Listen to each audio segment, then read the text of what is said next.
A couple days Is a ago. dog been digging in there? I don't think so, dude. That goes way down in there. Seriously, did you just lose your meat stick? Yeah.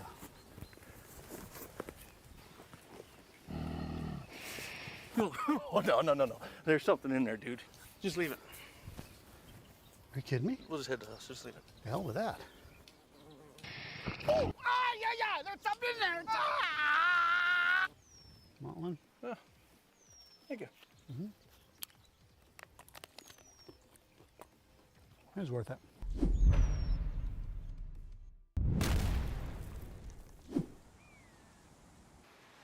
Oh, man, this is incredible. Oh, wow.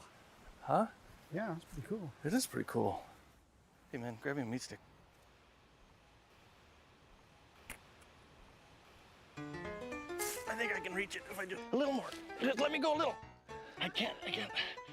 Just a little more. I almost got it. Careful! Oh, God. No. Come on, just reach. Reach. Just grab my hand. I can't hold it. Grab my hand. Give me the meat stick. This other hand's closer. The one with the stick is... Oh!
Two weeks left in the regular season, and teams are still battling it out. We have seen teams rise to the occasion in the likes of Fanshawe, and as well as teams still struggling like the ones that we might see here today. As I said, 2 weeks are left in the regular season, meaning that these teams need to lock in if they're sitting around the 4th or 5th place spot, and that's what we're going to see here today. My name is Orbital. With me is the best minion to ever fire their way off the rift. It is Random Minion Caster, and we will be your casters for this evening. RMC, how you doing? Are you excited?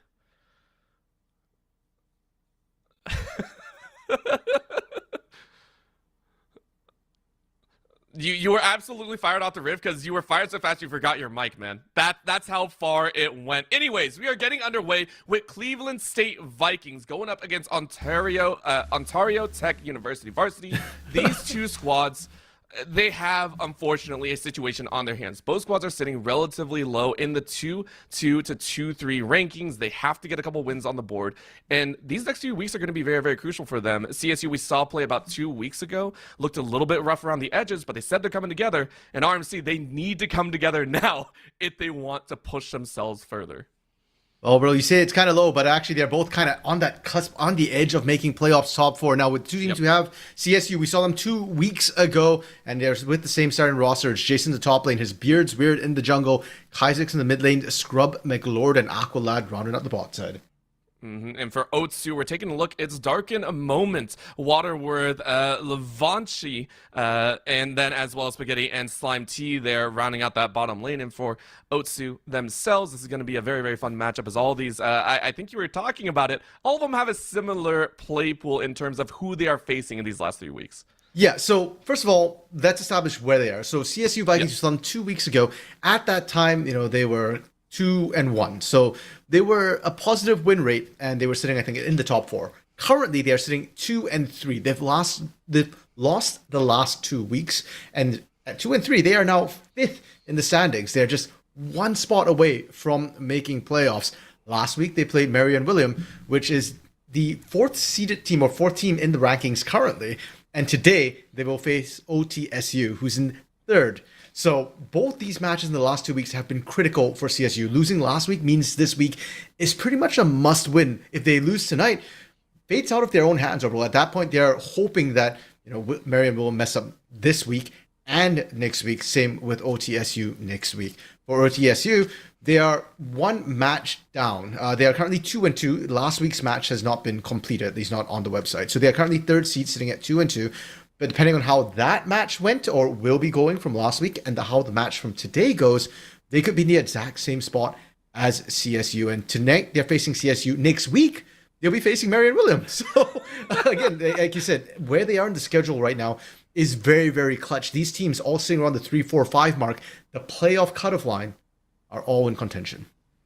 And for me, that's actually my favorite spot to be in. Number one, I've never won a tournament in my life. Actually, I've always been knocked out like round 1. But when you get to these scenarios where you are on the cusp of moving on into the playoffs, it is so important. You want to leave a legacy. You don't want to go out in the regular season. And especially for CSU, we learned recently that they have 3 players that will be graduating in spring. And for them, this means a lot more than just, hey, we want to make the regular season or we want to make playoffs. We want to show that here in our final year that we have what it takes. Yeah, and it starts kind of right now in the regular season to try and make it to playoffs, to extend the run as much as possible. And for Cleveland State as well, it's an interesting mix for their roster because they're kind of veterans. Most of these players have played together already earlier this year.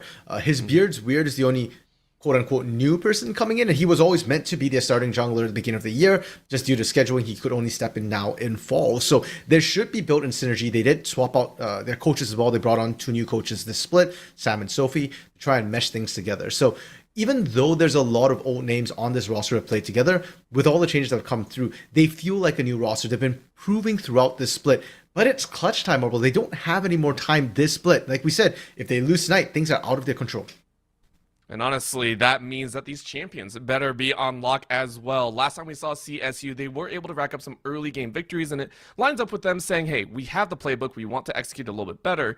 And in this situation, especially after the most recent patch, a lot of champions adjusted up and down. No Mbessa still, so we're still okay. We're not too deep into the fire pit just yet, but this does change, I think, a little bit of the scope of some of these lane matchups. Specifically for me, it's that mid lane. I believe Hui was touched on a little bit, which is a good all-around champion to handle. RMC, are there any champions that you are specifically taking a look at saying, hey, things might get messy, or they might be banned away, or they might be left up?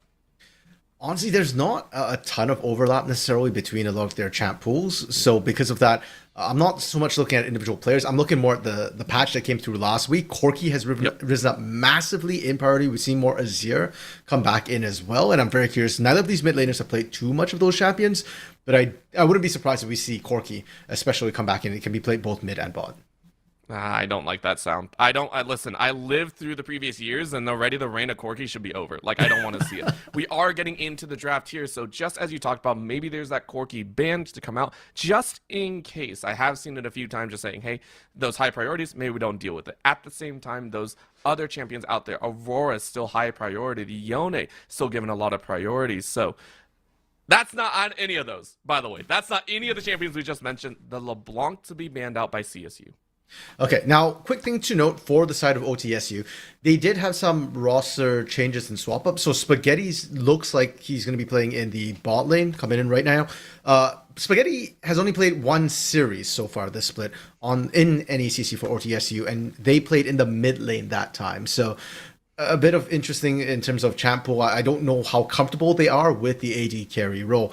And I think that's why we're seeing CSU kind of just focus out the mid lane. They're not as worried about carry potential coming out the bot lane yet. That might change after they get to see how Spaghetti plays in game 1.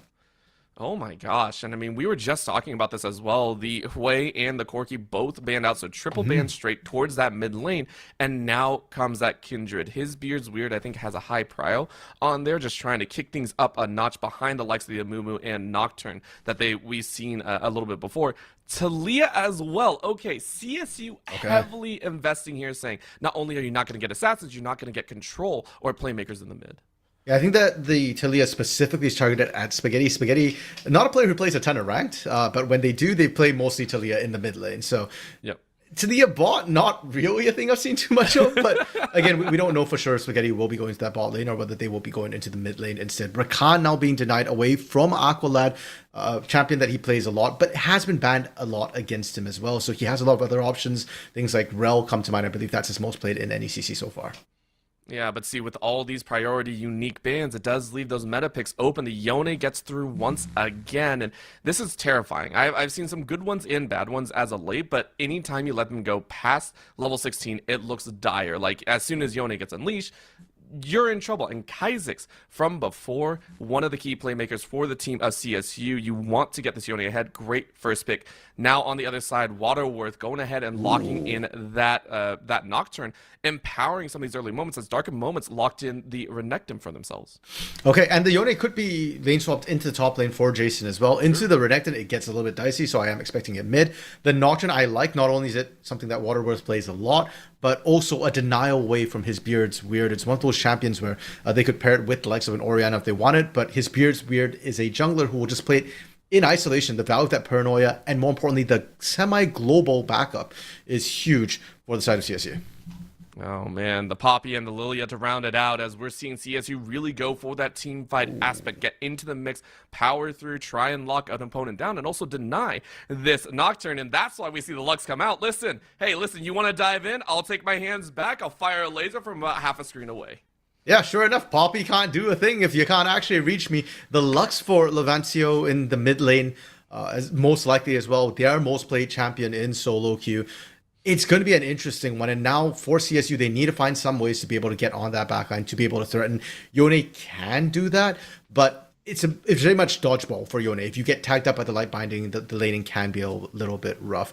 We're seeing some more bans come through for the side of CSU. They're probably looking for an AD carry, and I suspect that's a support Poppy. Again, a lot of flexibility. So for OTSU, you can't guarantee where this Poppy is going right now. The only safe thing you can ban is the AD carry. Whereas for CSU, it's very clear what OTSU need. They still need a bot lane.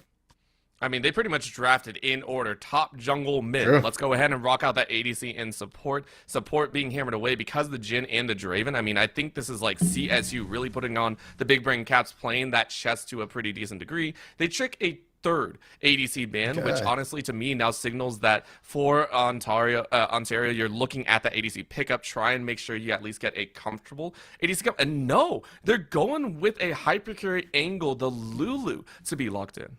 Okay, and that means they're leaving their AD carry as last pick.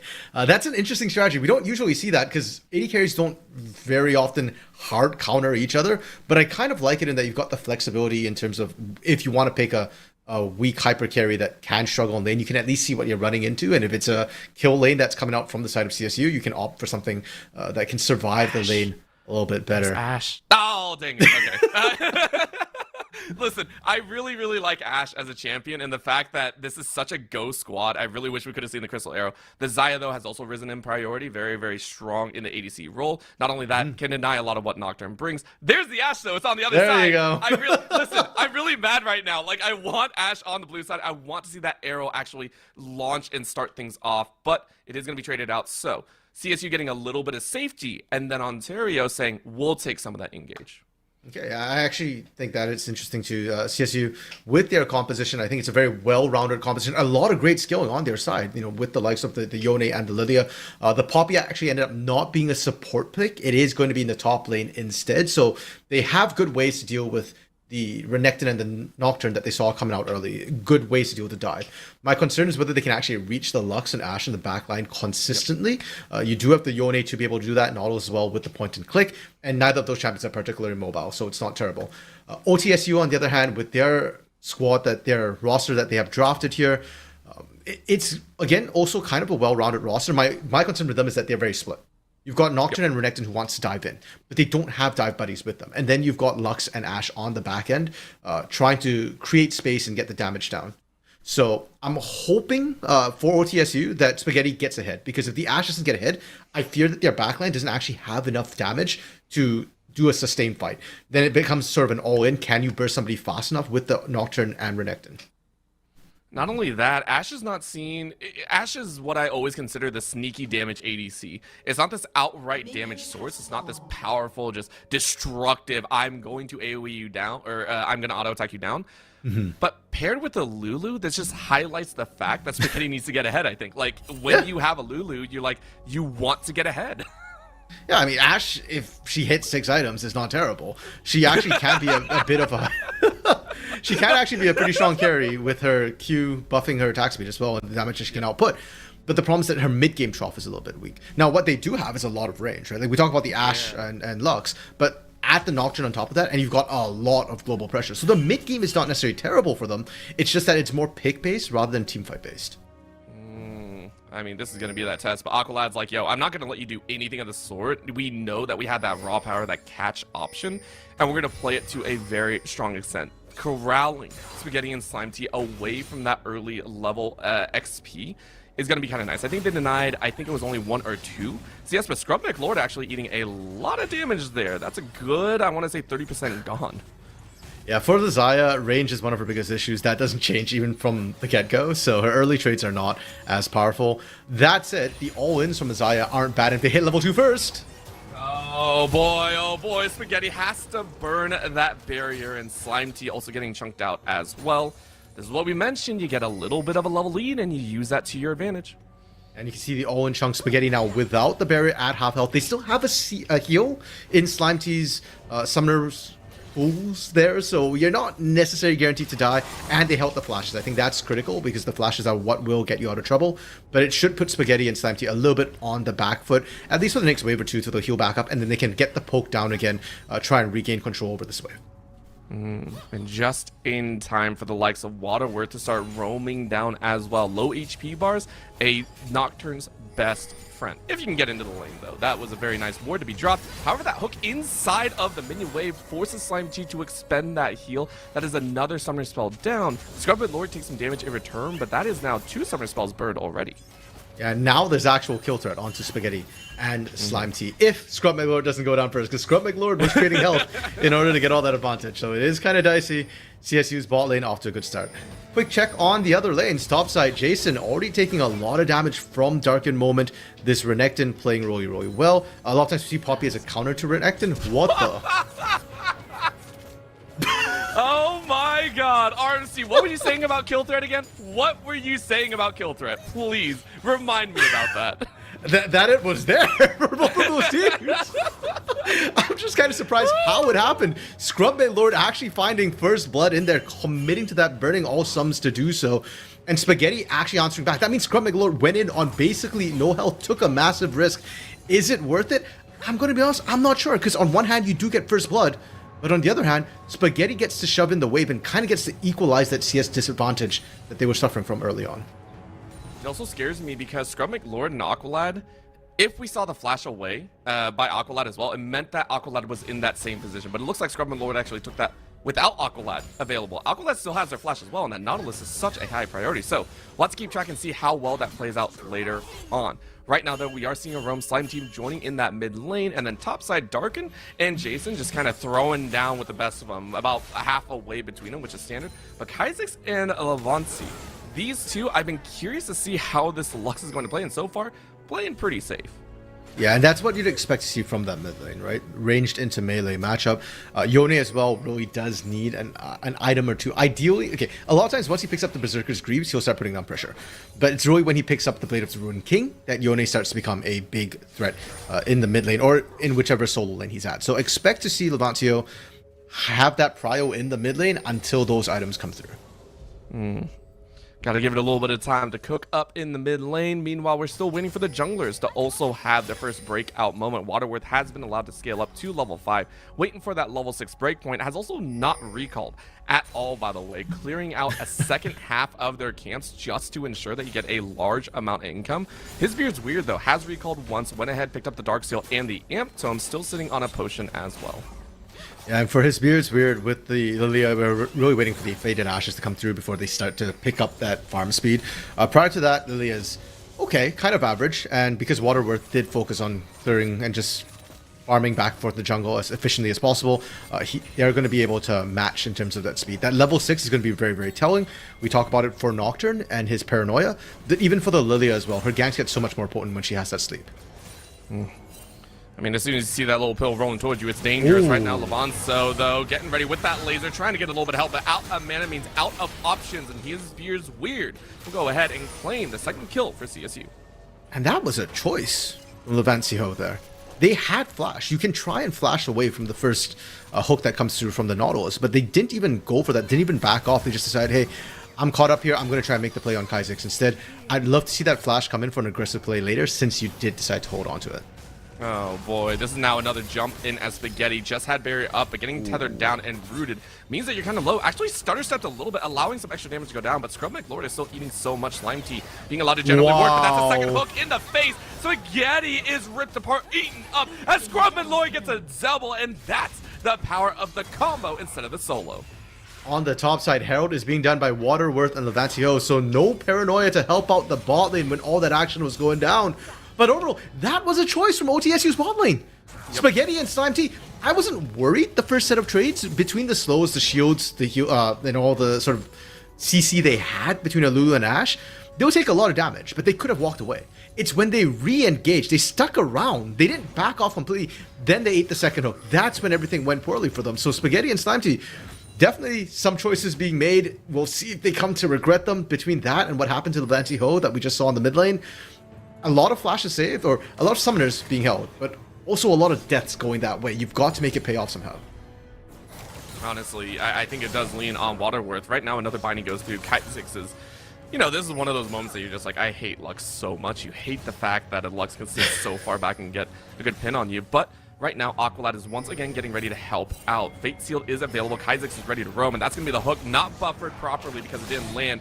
Levancio, though, I think you're going to be more than okay. Shield is out, but Kha'Zix trying to lay it down. Levancio down to about 50%, 60% more. Slime Tea roaming in as well. Alulu Gang is a lot less effective, but Nocturne. Okay, that was... I didn't know if Waterworth was going to commit, but they did, and now it's actually going to be his Beard's Weird that's around. You go ahead, jump in, and there's the Losing Lullaby on 3. Easy pickup, followed by the Fate Seal. You draw the ball in. Arrow from downtown. It only slows him down, though, as it's going to be a 3 for 0. That is a double for his Beard's Weird, and CSU straight to Dragon. And with CSU, we've said it before, the people to watch on this team is their jungle, is their bot lane, and both of them showed up huge. Great roams once again from Aqualad.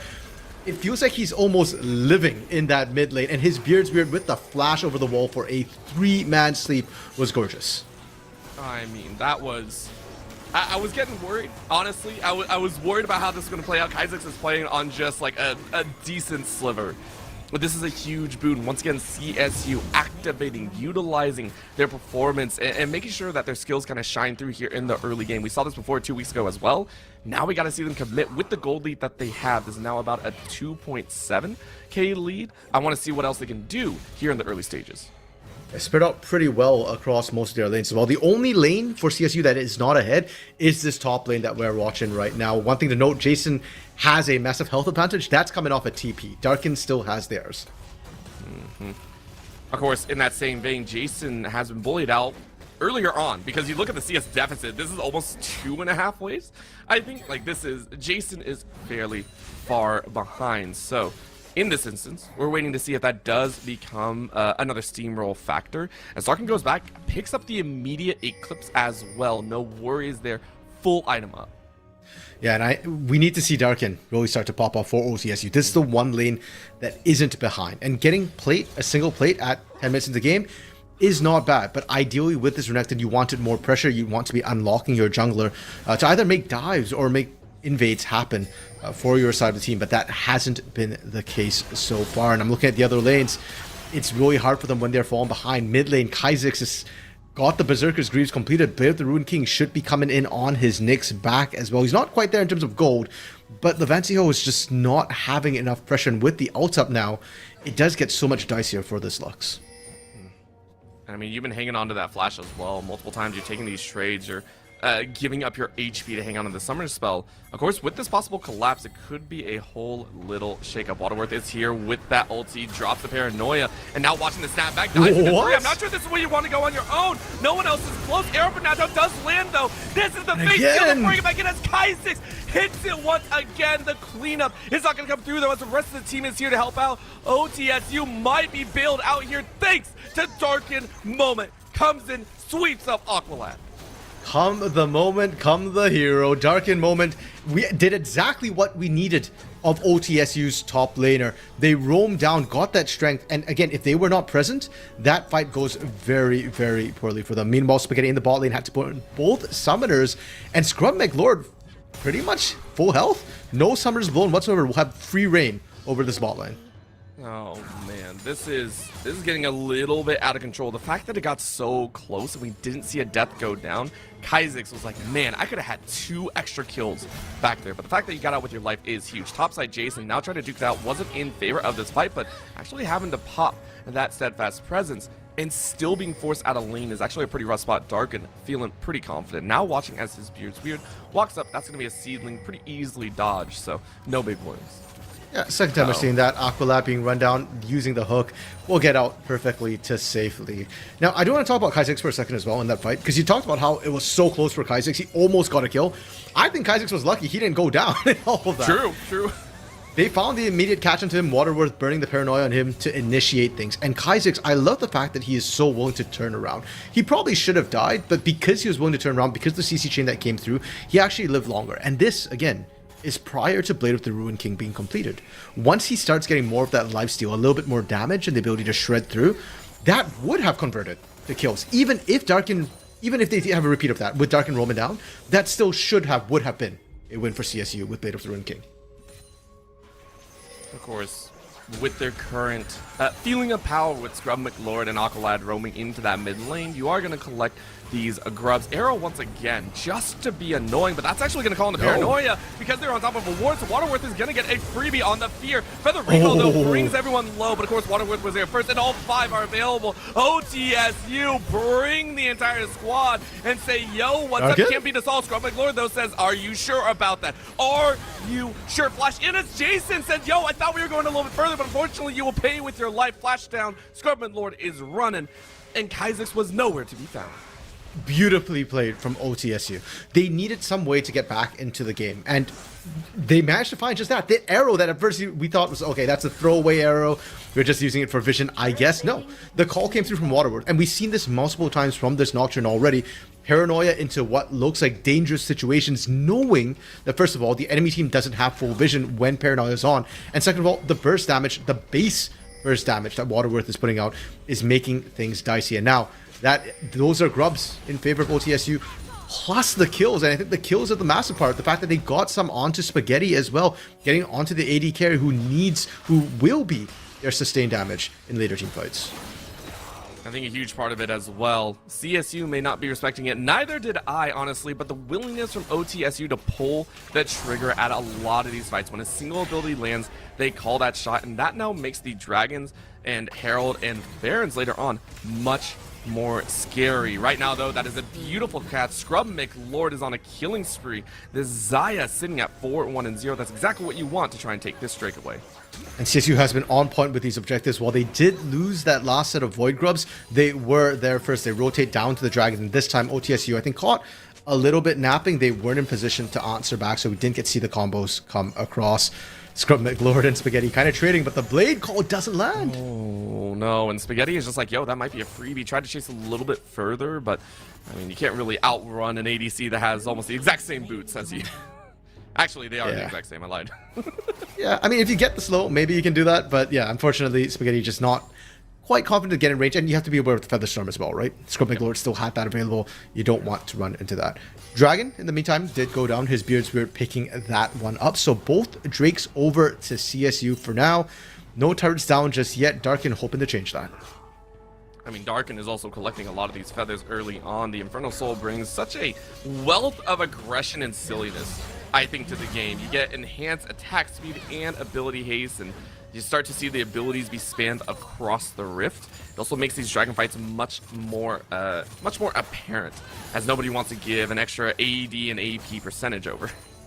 And with how these comps operate, I think that's when things are going to get spicy. When we start seeing 5v5s come in. Heck, even the last sort of Void Grubs you saw on the top side, that already was spicy enough. Herald still on the table right now, I believe. And we see the pings come down. Aqualad is up there. Levantiho showing bot side without a TP. Means that theoretically CSU could try and force a 5v4 with the teleport advantage they have.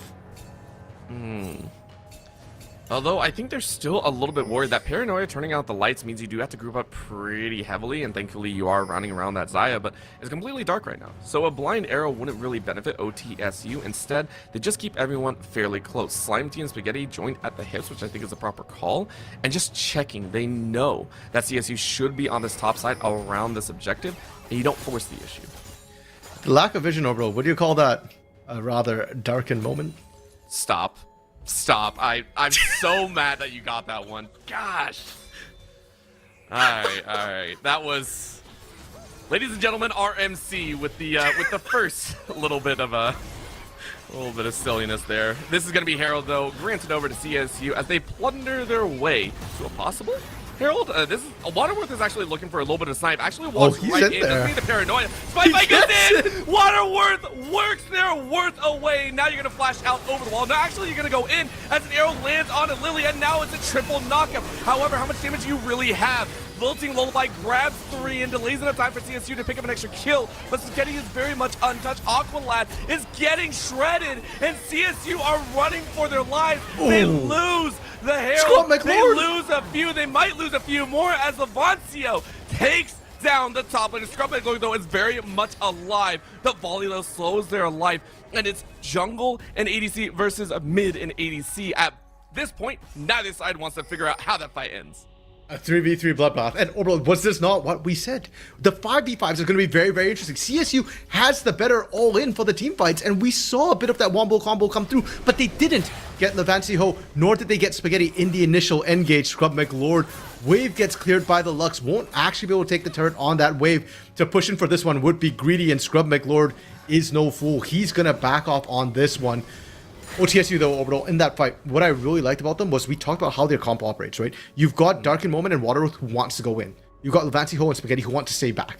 That gap could be a problem, but they made it work for them in this case. The front line went in. They did the damage, and most importantly, they distracted everybody. So Spaghetti and Levantiho got to free fire for the entire start of that fight. It was just freedom, really. And I mean, the next dragon in a minute and a half, you can already see the preparation.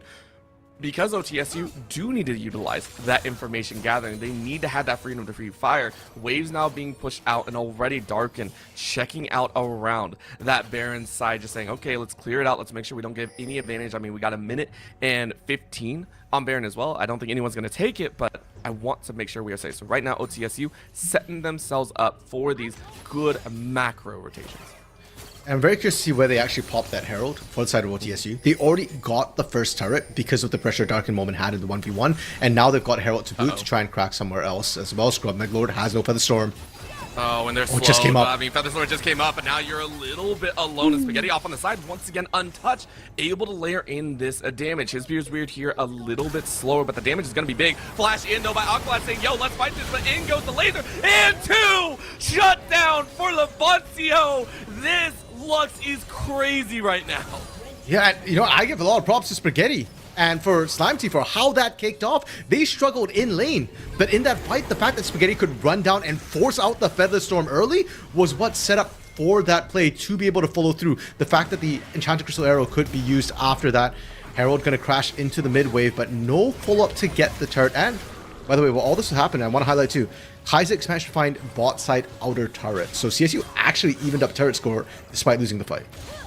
Kaizix is like, yeah, you might have evened that up, but we want a little bit more. Kaizix is looking to get a little bit extra DPS down. Instead, eats a chunk of their own, loses 30% of their HP before this dragon comes up. Remember, that's actually why OTSU didn't push the Herald any further. They said, hey, we have another objective that we really want to focus on that we don't want to give Soul Point over to. This dragon's currently being started up. His Beard's Weird is nowhere close, doesn't even have the mana, so it has to be given over. OTSU reap the benefits of the early kills of mid. Now, for CSU, giving over that one dragon is not the end of the world. It's a single Infernal, and you already have the first 2 dragons in your favor as well. Scaling does fit very comfortably for the side of CSU Vikings, so they're giving that was perfectly fine. I think that the setup to that's a bit more concerning part, that CSU lost that much control when they should have been in a strong point. And huge props to OTSU as well. I love what they're doing. They gave over a lot of those early objectives, but now that they're starting to rotate and move together as a group, they've done a fantastic job facilitating picks and setting themselves up for objectives in a more timely fashion. They're not there 30 seconds before necessarily, but they're making the play happen, and it sets up for the actual objective. I mean, this actual objective Oh, trying miss. at the ADC. However, the Featherstorm does so much work. Plus, an extra bit of shielding, and now Spaghetti is actually on the run. Slime T able to get them out. Darkin teleported in, but the teleport from Jason denies any further. So unfortunately, that shot call did not go the way of Waterworth. Darkin, though, says, hey, there's a little bit more in the bucket. His Beard Weird does get chunked out, does get slowed up. That's going to be a ceiling to catch Slime T in the back end. Spaghetti can't get in there. Scrum Lord is still untouched. Dominus only keeps you alive for so much longer. Great heal to come out, but flashes away from danger. The fights all around keep ODSU very, very low. And that looked a little bit disconnected. Darky Moment had no backup. Spaghetti was so low, was looking to base, but I was actually forced to stick around because of the aggression the Renekton had. Thankfully, though, CSU are not pushing in on that. They aren't going to be able to get any significant damage on that inner turret. And with this reset as well, OTSU lose the lead that they fought so hard to get, but at least they don't give over the lead. And now the game is dead even with Baron on the table, with most lanes pretty much even. Honestly, I wouldn't be too upset, well, okay, I'd be a little bit upset, but I do wonder if this is the time that both squads kind of say, okay, slow down our pacing a little bit. These fights are getting a little bit messy, HP bars are getting a little bit wonky, and the outcomes of these fights are not as clear as they were before. I wonder if this is a time that, hey, you know, Baron's up, no one really wants to go for it, maybe we just play for next dragon in about 3 minutes. Yeah, and play for trying to find picks in the side lanes as both teams are trying to figure out where people are being assigned to. And that's something we should talk about as well. For CSU and for OTSU split pusher is going to be Darken Moment. It's going to be this Renekton. For Levancy Ho, they get to split push topside because the turret's there, but they can't actually push out too far because Lux is not safe. For CSU, though, it's not about Jason split pushing as much. Jason is more of a placeholder. Like, he can hold the lane against Renekton, but he's going to struggle to make headway. It's actually about the Yone more for them, because the Yone can theoretically play into the Renekton if he's even, and has kill threat onto the Lux if we do set that sort of mid 1v1 in an extended lane. So watch for Kaizix and where he's going to be and what he's going to try and be able to create in terms of pressure. If he just ends up holding, that's not so great in terms of the mid-game laning for CSU. Yeah, it's just the, oh, well, we take what we can in CSU. We want to see them really push forward. Right now, OTSU, though, going back and taking a decent chunk of time. I mean, Spaghetti has had a little bit of a rough time in the CS department. 40 CS behind, but has, you know, a few kills to the name. Somehow has a 200 gold bounty over their head, while Scrub McLord is like, I'm 7 kills deep and I got nothing. I'm not worried. Because Scrub McLord died. He had 2 deaths, so I think his bounty got partially reset. Weird. It still looks weird to me, okay? I mean, they changed it a bit on this patch, the way the bounty system works. So now it's strictly tied to just how much sort of gold income you have and affected by deaths. It's no longer like sort of team and a whole bunch of other random factors that kind of play into it. And I do think that also says a lot about how Spaghetti's been playing as well. CS is not the entire game. And what impresses me about what Spaghetti has done so far, it's not just utility Ash. He's actually pumping out a significant amount of damage. That damage could also come into play here if you launch an arrow straight towards that top side. But it's not going to happen. You let the gold fall, and CSU are like, cool, we opened up the map a little bit more. Of course, Spaghetti better be careful. Spaghetti about to break here. Jason is allowed a pull to work with. TP coming in a little bit late, though, as Levancio saying, hey, I got to get you back to safety, and you're not respecting the possible engage. All 5 members see you coming out of Fog of War, and unfortunately not finding anything. Yeah, I like how Spaghetti and Jason kind of faced off there. Like, both of them knew there was not going to be any kill. Like, Jason, like, stutter stepped a little bit. It's like, hey, how much? I'm scaring you. I'm waiting for my team to actually get here because I have no way of sticking onto you. Did a good amount of damage, but Spaghetti was not at risk at any time. Held the barrier, held the flash, and now farmed up enough to go back, actually complete that Phantom Dancer in time for the big fight, the Dragon that you were talking about, Orbital.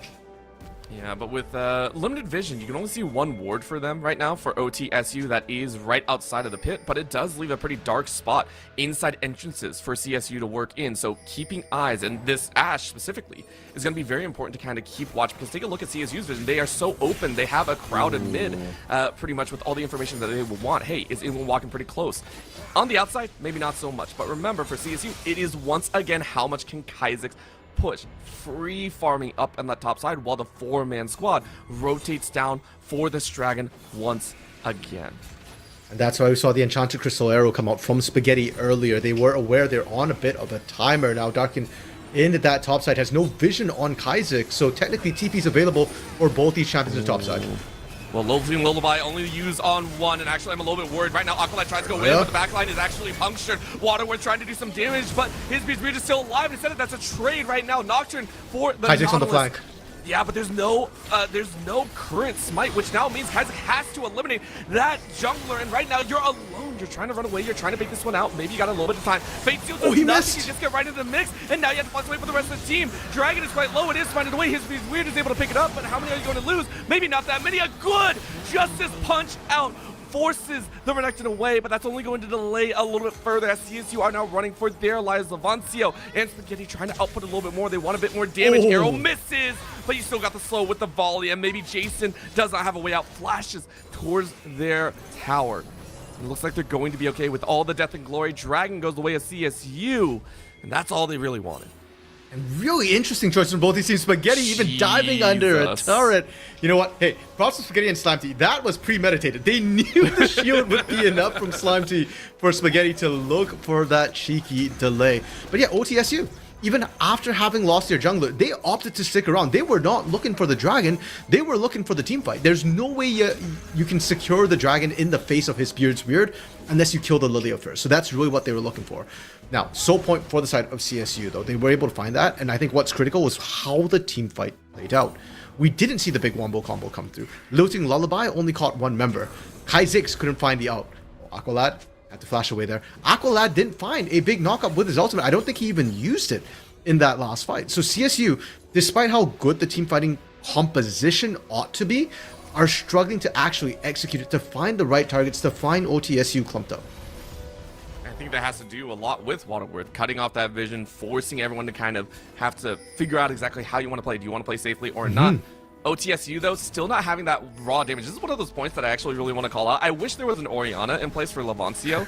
Waterworth has actually had really good entries into this fights, but a Lux Laser doesn't have the same impact as a Shockwave. I'm so sorry. Like, I want to see that. I want to see that draw in. That's one of those, like, little things. Because for their own record, Levancio is still playing very well. 4, 2, and 5 for themselves. The lasers still hurt.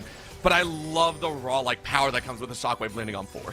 Yeah, and I kind of agree with you there. I do think the Lux has done a lot of work. Levancio has done a great job with the bindings and the poke that they've rained down. And Orianna, though, would feel better when you're winning these team fights. Baron being snuck away is spotted out right now, down to 5k. Remember, it's only a 4-on-4. You do see Kaizix and Levancio same spot, but Spaghetti having to jump away. Flashes along with the cleanse behind, so Dark Moment trying to get a chunk out of Jason on the back end. But they did stop the Baron. That's the big call. OTSU say no sneaky Baron for you. If you're going to do it, it's under the spotlight. Yeah, an interesting choice from CSU there, considering Kaizix doesn't have TP. So he's split pushing on the other side of the map. Levancio is matching. They have TP to join the fight if need be. So CSU, I don't think, is really hard coming to the Baron. They're being a bit opportunistic, and they're trying to get Kaizix this 1v1 matchup.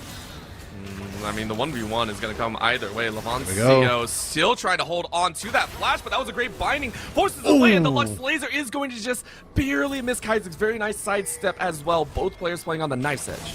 Watch Waterworth. He's coming in, has the Paranoia available, but it's actually Spaghetti melting. Aqualad saying, yo, what's up? Let me bring that pain. And now a response on the other side is Waterworth snap with the flash. Slime Tea getting taken quite low. You mentioned the Pixar MC, and it's starting to happen. Okay, so this is very interesting. Damage carries down on both of these teams, but given what we saw from CSU, CSU is not relying on Kaizix for the team fight, as strong as he is, whereas OTSU has relied on Spaghetti for not just the Hawk Shot, but more importantly, the Enchanted Crystal Arrow. Levancio teleporting into the top lane will be spotted on that wave from the minions. Darkin Moment just barely dodging out the hook.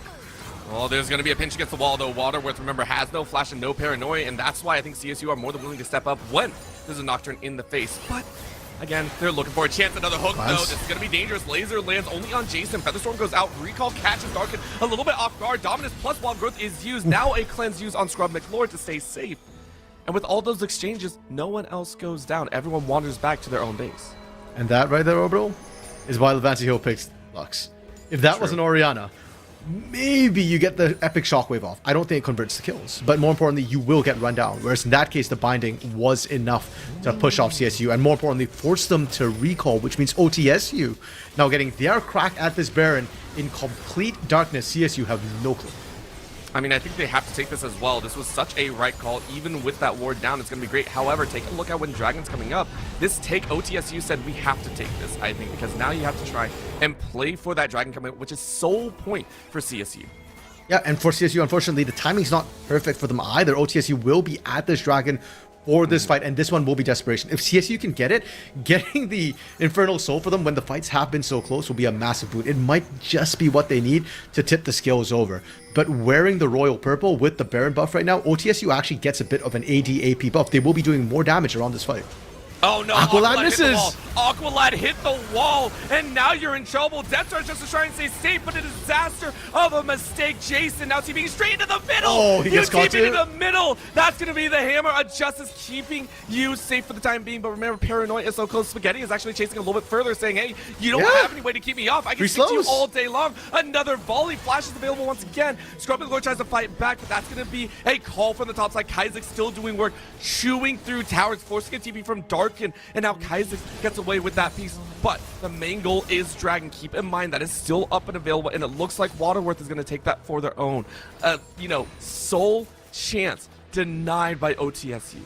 And that's so painful for the side of CSU to have that happen. Aqualad, if not for the wall, if that was just a normal hook, it would have been fine. Kaizek's losing the 1v1 right now. Oh, but I mean, you still have Flash available. You're just waiting it out. Fate Seal to bring you a little bit closer. Paranoia to go in, though. Diving on the other side, and it's actually onto the Poppy. Jason gets away with murder. Darkin, though, takes a murder right back. A kill for a kill is one. Jason doesn't get away with murder. Oh, wait, it's I the lied. problem right now. What? Yeah, and because of that, now Jason is down. It does mean that their primary tank isn't available to be able to stand up to allow Scrub McLord to free hit those minions, and they don't have great wave clear. OTSU with Baron can push in and watch those light bindings, pardon me. If that lands, that's instantly going to be a follow-up. Well, I mean, not only that, but the damage output, Waterworth running away from that danger, burning down very, very quickly, by the way. And Weir's looking for that lilting lullaby, gets actually Spaghetti? free on the back end, meaning Slime, T, and Spaghetti are in a rough spot. Feather Recall brings doom. Another slap with that wand. Weird getting fancy with it, 4-1 and 7. Clutch play coming through from CSU. I'm gonna be honest, I did not expect them to actually be able to make that play in the mid lane. But the fact that they do Laser from downtown Levancio playing like their playoff hopes are on the line, because they are. What are we watching? I cannot believe this right now. The sheer insanity. CSU winning that fight was already a minor miracle considering the situation they were in. They were down multiple members. But OTSU manages to pretty much nullify the win that CSU found around that inhibitor by sniping away Scrub McLord. Scrub McLord's down. That's a bulk of CSU's damage down right now. And with that, it pretty much just resets everything. The inhibitor going down is not going down, pardon me, as well, is massive. Because now no super minions pushing down the mid lane. Yes, there is the threat of OTSU trying to backdoor or push in from the front. But without the super minions, the wave states can still be pushed out. And you can still keep it relatively safe in the mid lane. I love the fact that this game has been so wonky. I thought a kill happened when it didn't happen in the right way. You thought the inhibitor was down when it really didn't go down. Yeah. Like, our minds are being boggled by these two teams, and I love the scrappiness about it. When you can confound the casters ourselves with how hard you are trying to play, with how hard you are trying to win, that you will scrap at any point. You will take any sort of advantage. I think that is very important to note. Jason, though, wandering into enemy territory, getting behind this outer tower, which has stayed up for 34.5 minutes, by the way. Very, very impressive time. Jason is going to be okay. Brother, I think you're giving casters too much credit. Take a caster minion out of the lane and we get confused already. So that's it. OTSU right now able to secure that bot lane outer turret. Jason wisely backing off. Yes, you're tanky Yes, you've got levels, but the other team had 5 members who were not visible on the map, so it doesn't want to get dope. If he goes down again, you lose all sorts of control over the map. Around 2 minutes before Dragon spawns and Baron spawns as well. Right now, it's all just about ping-ponging these waves back and forth, and I'm a little bit surprised CSU managed to get their waves pushing out. That benefits them as well, because they're able to get these wards down. You can tell that CSU, they're prioritizing this Baron first, because it spawns first. And if they can get enough vision down, maybe they can find a pick. Because so far, it's been OTSU finding most of the picks. I also wonder if they're feeling a little bit confident that they can play on both ends, right? You take a look at the fact that OTSU have to always keep eyes on the fact that if they go for Baron, if they push with the vision, they lose out on this bottom side where the soul can be played for. It's like you're kind of split attention. How do you put your focus down when both objectives are so crucial to the gameplay? What you are going to see is this dive here, and that's going to be a catch. Arrow, though, does not land as that's a Featherstorm flash away as well. So, you know what, Waterworth, you didn't die, you barely lost any HP, and you burn Featherstorm plus flash out of Scrub McLord. That's huge. Yeah, the Featherstorm especially is going to take a long time to come back in. With the Hexblade available for Waterworth, his ult will be back up soon enough. And Enchanted Crystal Arrow also has a low cooldown. Oh, man, this is going to be so dangerous to watch for. I mean, I'm on the tip of my toes right now, RMC. I'm really scared because this feels like this is going to be an all or nothing situation. If things go a little bit wrong, it is over for either side. We are 36 minutes into this game, meaning a death is like 40 seconds long, 40 or 50 seconds long. It is danger. That's going to be a seedling landing. Levancio saying, okay, I'll eat that one. It's fine. Objectives are coming up in just under 15 seconds here, as that's going to be Kaiser going in. This is going to be the dance. Floating Lullaby able to last, and you burn the flash on both. Binding those, slowing everyone down, as that's going to be the paranoia. Do you want to dive? No. You're using it as a stall tactic, and you force your way down towards that dragon. CSU. Go ahead and say, cool, you burn the paranoia, you burn everything. We'll let you take the dragon. We're going to try and push mid. Depth charge and Fate Seal still available. Aqualad not hitting the wall this time, will not be put in a bad position, but Kaizek starting to fight on the top side.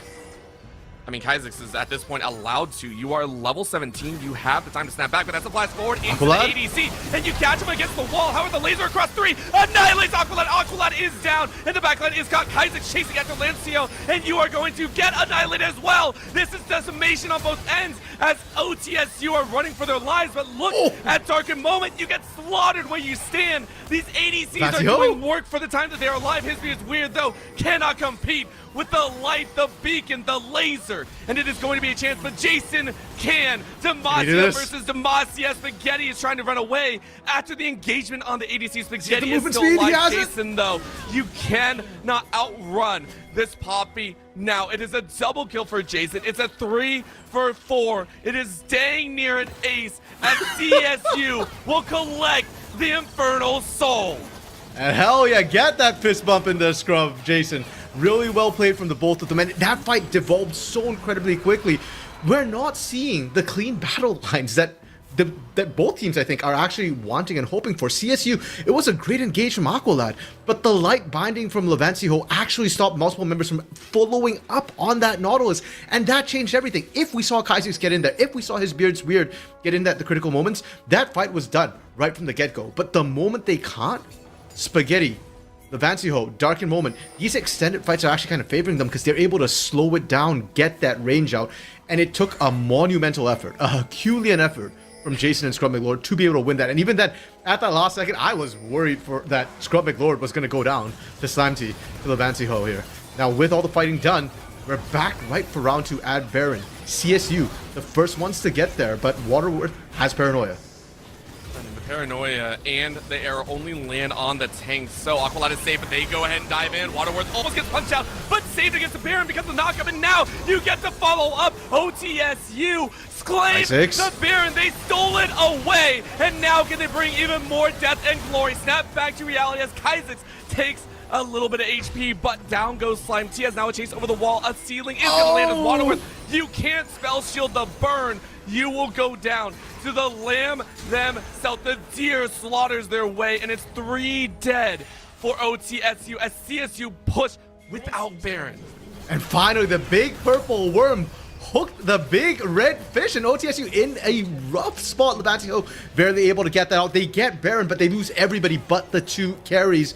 They're using it to try and hold the lanes, not even push. Kaizix, though, into that top side, able to get a bunch of damage with this wave walking in. And with a 1-3-1, OTSU only have 2 members who can defend right now. They can't stop all 3 waves at the same time. They really can, and that is just an unfortunate scenario. However, Spaghetti is going to do their best, walking on top of a ward, getting back towards that mid lane. Aqualad saying, screw the tower, I'm going to get the hook. Huge shields come out, though, as Aqualad is actually in a really rough spot. The sacrificial lamb for throwing a hook on an ADC means you are dead for the next 50 seconds. Yeah, a little bit rough, unfortunately, for Aqualad, trying to get in there, trying to make these plays happen for better or for worse. See the Serpents trying hover. I'm just trying to think right now, like, you know what? It's not bad. It's just the fact that Jason's the one carrying it confuses me a lot. Jason is chilling. I mean, like, you're like, listen, at this point, I got my 4 items. I even have the locket to get extra shielding behind. I'll do anything my team needs. You want a Serpent's Fang? We'll do a Serpent's Fang. We'll do whatever you like right now. And at this point, you have that favor. We are at the point, RMC. A point in the game where not many people see it outside of the solo queue games. We are at 41 minutes into this game. Full builds are coming online.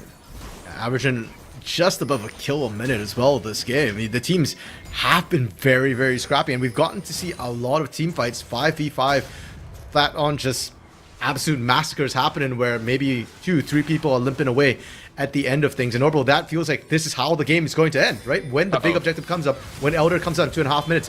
Even this catch on to Jason, I'm not that worried. Yeah, I'm not, but it still feels bad. Like, you wandered right in there, and here's the deal. You remember how we talked about Ashe not being that super carry until 6 items? Guess what? We're like maybe 1,300 gold off. However, because of that full pull on the bot side, Scrub McLord's like, yo, I'm also pretty healthy. I'm going to just take mid. Rest of the team now for OTSU is now pushing into the mid lane, trying to force them off. Tower will not go down, but Kaizix joins up with the rest of the squad and says, cool, we're all okay. Yeah, and I love the reaction from CSU there to Jason being caught. They weren't worried. There's no objectives to play for. They were already shoving the lane, so they just went, okay, we'll just shove harder. And by the time you get your lanes pushing back into our turrets, Jason should be back up. Now, they might lose the mid lane inhibitor because there is no turret there already, but honestly, that's kind of okay. And if anything, OTSU have to race this one here. They've got 15 seconds left. They're not fast enough, and Jason comes back up. Things could get dicey in a 5v5.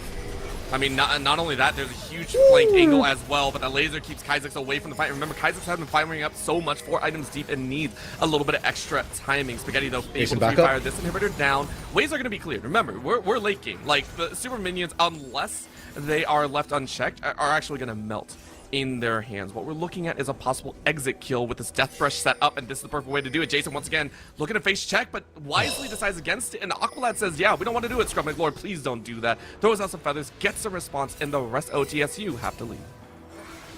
Double blue trinket is going to spot that out. Jason baiting with his body right now, but I don't think OTSU actually want to go in on this Poppy. You saw how long it took them to get Jason the last time, and that was when he was alone. If the rest of the team's there, they can follow up Jason. Walking in, and the hook lands onto Levancio. Oh, but it hooks on such a good player. That's Levancio down, but now you might pay for this one. Goes up, goes the wrong way, so the recall doesn't do as much damage, but here's the flank. Kaizix in the back. Comes Kaizix, ready to deal some damage. Says, yo, what's up, backline? What's up? Let me slice you up, let me dice you up. I don't even need your fate. Spaghetti sees the reality. You are a limp noodle in the rest of this fight, as that is 4 gone. OTSU running for their lives. The seedlings, the lilting lullaby, the everything.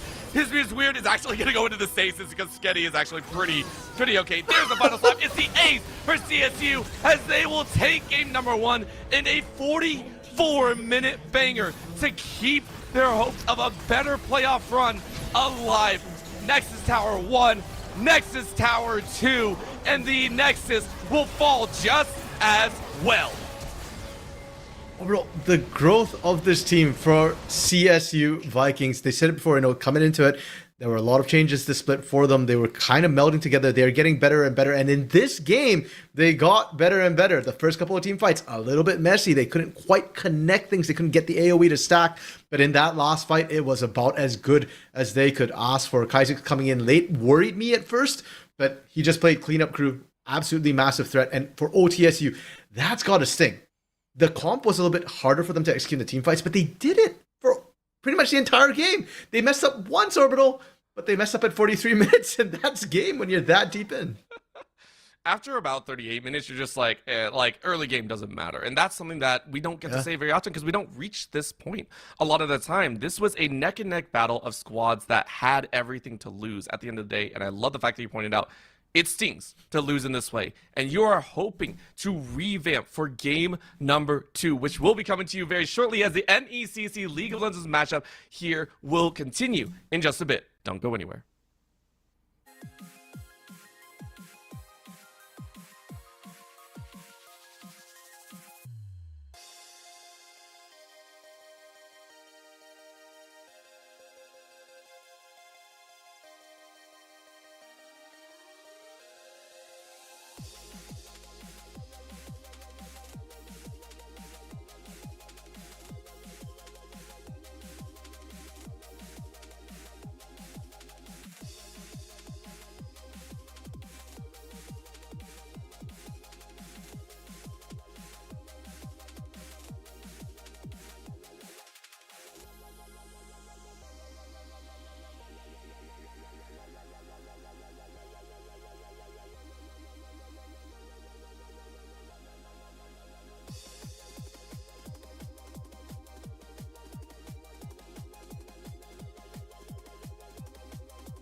4 words for you.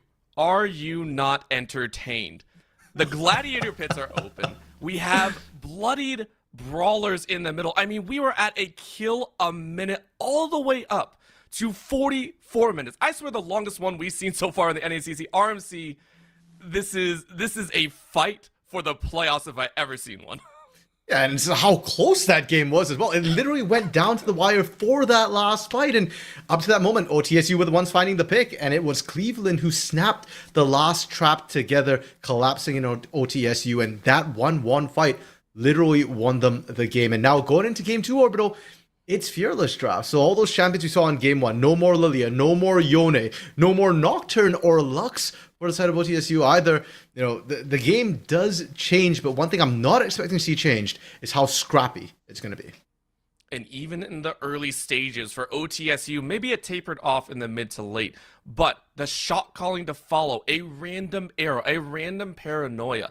I want to see that level of aggression because OTSU, for an early part of the game, were up in terms of the proactivity, I think. And I want to see that even more leading into this game too. As you said, though, it's going to depend on the champions and also on what side they decide to go for. Fair enough, yeah. Usually the teams do swap. We'll have to see. I do believe it will be OTSU who gets side select. And we just heard from our producer, Adam, they will be swapping sides. OTSU have opted for blue side in game 2. And Orbital, talking about these teams right now, OTSU, first time we're seeing them on stream, the split. I'm very impressed with what we saw from Waterworth, as well as Spaghetti specifically, because it felt like those two were the go buttons for the team. And in the mid, those catches were largely facilitated by the Paranoia, by the Enchanted Crystal Arrow. And then Levancy Ho later on with those clutch bindings, clutch lasers as well, to really almost end the fight before it started by finding those picks. Yeah, those players are the ones I'm kind of looking at for this game too as well. For Spaghetti specifically, Ash no longer playable. I don't know if he'll have another champion with that same sort of goal button. Varus doesn't quite achieve the same thing even with the Chains of Corruption. And Jin did get banned last game. Well, here's the deal. I mean, when you don't have the Ash, you can just pick another hypercarry because Lime Team played an exceptional support in there, I think. The Wild Growth actually saved a lot of these fights. To me, I'm sitting there watching these mid to late. I'm like, why is no one dying? Well, you got a Wild Growth. You got extra shielding behind it. Very, very important to watch for. I am curious, though. Again, as you said, those go buttons aren't really there, and CSU had plenty of them in game number 1, and I want to see if they bring that same level of engaged tools to this game number 2 as we are underway with the drafts. And speaking of CSU as well, I mean, my eyes were focused on his Beard and Scrub McLord as well as Aqualad in game 1, because I was told these are the carry lanes, but Jason stole the show for me, I think, in game 1. And funny enough, I spoke to a former coach, Shoes, and he had told me that, yeah, when it comes to Jason, it's either solo kill or be solo killed. And with how the game started, I was thinking, okay, this is one of the be solo killed games. But once they got out of lanes, once it wasn't about the 1v1, he had massive, massive impact. I love to see him on another champion that has engages. He found engages with a Poppy. Imagine what he can do on something like maybe an Ornn or a Malphite, something with a clearer goal button.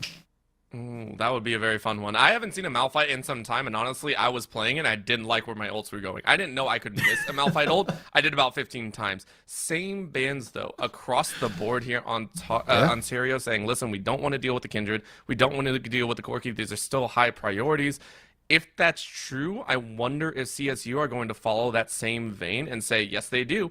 The Hui still taken out from this series. And a lot of times this is what we're seeing in Full Fearless, the fact that, hey, since everything you played in game 1 can't be played again, well, why do we need to change up the bans, right? Unless there's something else, a pocket pick might be coming your way, or there's something side-specific that you're banning. For OTSU, because they're on the blue side, they get first pick, they have zero need to change up their bans. On the other side, though, CSU, do they ban the Talia? Again, I do believe it was targeted at Spaghetti last time, but if he's playing AD carry, you don't worry about Talia.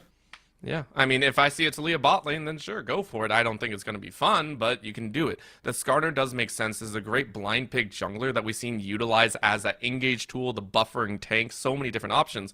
But that does leave open a Cassante. Soon we will see the Cassante 3.0 later on, but right now Cassante still rules as a blind pig top laner that still fills the need for just about every role. Okay, and maybe that is partially a response to the Skarner ban that came out as well, because I think the Skarner ban might actually be more targeted at Darken Moment in the top lane. It is his most played champion so far this split. His Beard's weird, going back to sort of AoE early gankers coming through with the J4 as well. And we've seen for CSU, a lot of times when they pick this J4, they go for that wombo combo, and right away the Orianna's locked in. I love it. And again, as you heard me before, I'm a big fan of just collapsing in on fights. I like clean, I like simple. I press R, you press R, everyone dies. Okay, they're hovering it. You know what? Maybe they lane swap some people for game 2. Oh my gosh, it's locked. Okay, we got a Talia in there. This is. Hey, RMC, what do we talk about all draft, right? This Talia will not be seen. I'm not. Zin's out to follow up as well. This is starting to look like OTSU also saying we want some fun go buttons. The Gwen to counter, though, in the top side against the Cassante. That matchup's the tried and true one. And a very different look coming through from Jason compared to what we saw in game one.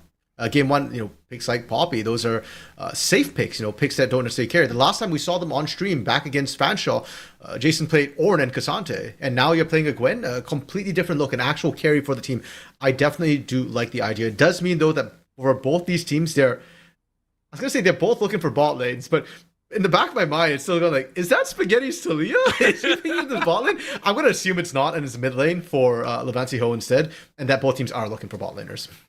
To be fair, we've seen double AP on the bot side, and if you want to augment that to bring the Talia down there, more power to you. Do I think it's going to work? I still have yet to answer that question. Zoe banned away in pair with the Braum does make sense if you're assuming that the Talia goes bot lane. Jhin, though, OTSU saying we cannot allow these utility ADCs to be brought to the table. Still banned away in last game as well, and with the Draven, OTSU have not diverted from their game one bans.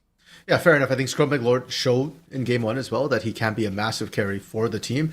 We saw his Xayah probably pump out the most damage in that game. I wouldn't be surprised if that was the case, but they are just all winning on the Wombo combo like we talked about, Orbital, and with the misfortune to come through as well, there is amazing setup. I would love to see a tanky support, though. They are a little bit lacking in that frontline department for CSU, and now what do OTSU look to answer? Seraphine? Okay, that is good counter engage. If you can't get the encore right, it can reach even a misfortune a screen away. I swear that's Talia Seraphine bot lane. I might cry, mainly because I hate double AP bot side. It's so frustrating to play against. Even worse. Oh my gosh, what is this? There's not a, this is just raw healing safety AP. CSU, you got to come up with something. You have been throwing a curveball in a half. You go for the Amumu. Okay, just throw it all out there. I don't know where anyone's going, it feels like. Okay. No, well, for CSU, we know exactly where everybody's going. It's OTSU where we don't know where everything's going. And here's the thing, too. Okay, it is Talia. I was going to say, if this is going to be what you're going with, honestly, the Talia probably ends up just on Spaghetti's hands because that's what he's most comfortable with more than anything else. Levancy Ho, that's a player who likes to play Enchanter supports a little bit in solo queue, so it makes sense that the Seraphine does go that way. Now, I like the idea from OTSU. This is one of the ways you deal with Wombo combos. Wombo combos tend to be very front-loaded in terms of their damage. If you can mitigate that damage, whether it be through shields and or heals, but with heals, you have to time it right, because if all of it hits at the same time, sometimes people are dead before you can heal them. But if you do that, you should be able to win out the sustained fight, normally speaking. But the concern I have for OTSU is that they don't have a marksman. So once, sure, you can tide over the initial bit of damage, but who's your sustained damage? Cassante? Xinjiao? Probably not. Talia, kind of. Maybe with the Andrews, you can pump out a fairly sustained amount of damage, but it's still not going to match the likes of a Gwen or a Misfortune as well. So for OTSU, I feel like they've got to do what they did in game one, which is find those picks, get the snowball rolling a little bit. If they've got a lead, I can see them closing it out. Without the lead, well, once Heel Cut and Serpent's Fang comes through, it gets a lot tougher.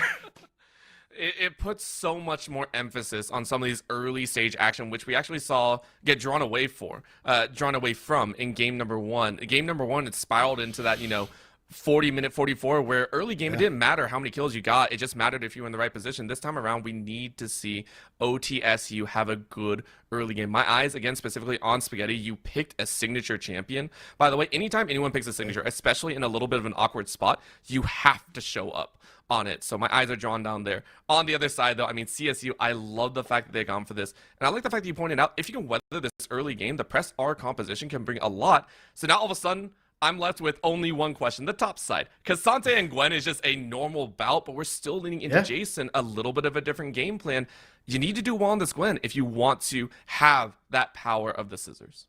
And again, I am actually really excited to see Jason be able to pick a champion like this, because as much as we see in the NECC, he plays tanks and utility, things like Ornn, like Cassante, like Zach even, I think. Was it Zach we saw on the top side? Yeah, the champions like that. That's not what he plays in solo queue. He plays carries in solo queue, right? So the Gwen would fit that playstyle a lot more. And given what he did in game one with that Poppy, this almost feels like a reward. Like, hey, you played well on Poppy. Heck, you built a Serpent's Fang and still did a ton of work, right? Like, here, you get to play your carry because you've shown us that you can do just that. And especially as the game goes on, right? We talk about the fact that, okay, yeah, once you build Heal Cut, once you build Serpent's Fang, Shield Cut for the side of CSU, maybe you can kind of deal with OTSU, but you are still looking at that Gwen, at that Misfortune to be your carries. And Misfortune, very short range as far as AD carries are concerned. Her scaling is not amazing either. So it really is more about Jason's scaling than anything else for CSU's late game. Well, we're on to the Rift, and we get to see some spicy summoners as well. Jason opting for the Flash instead of the Ghost.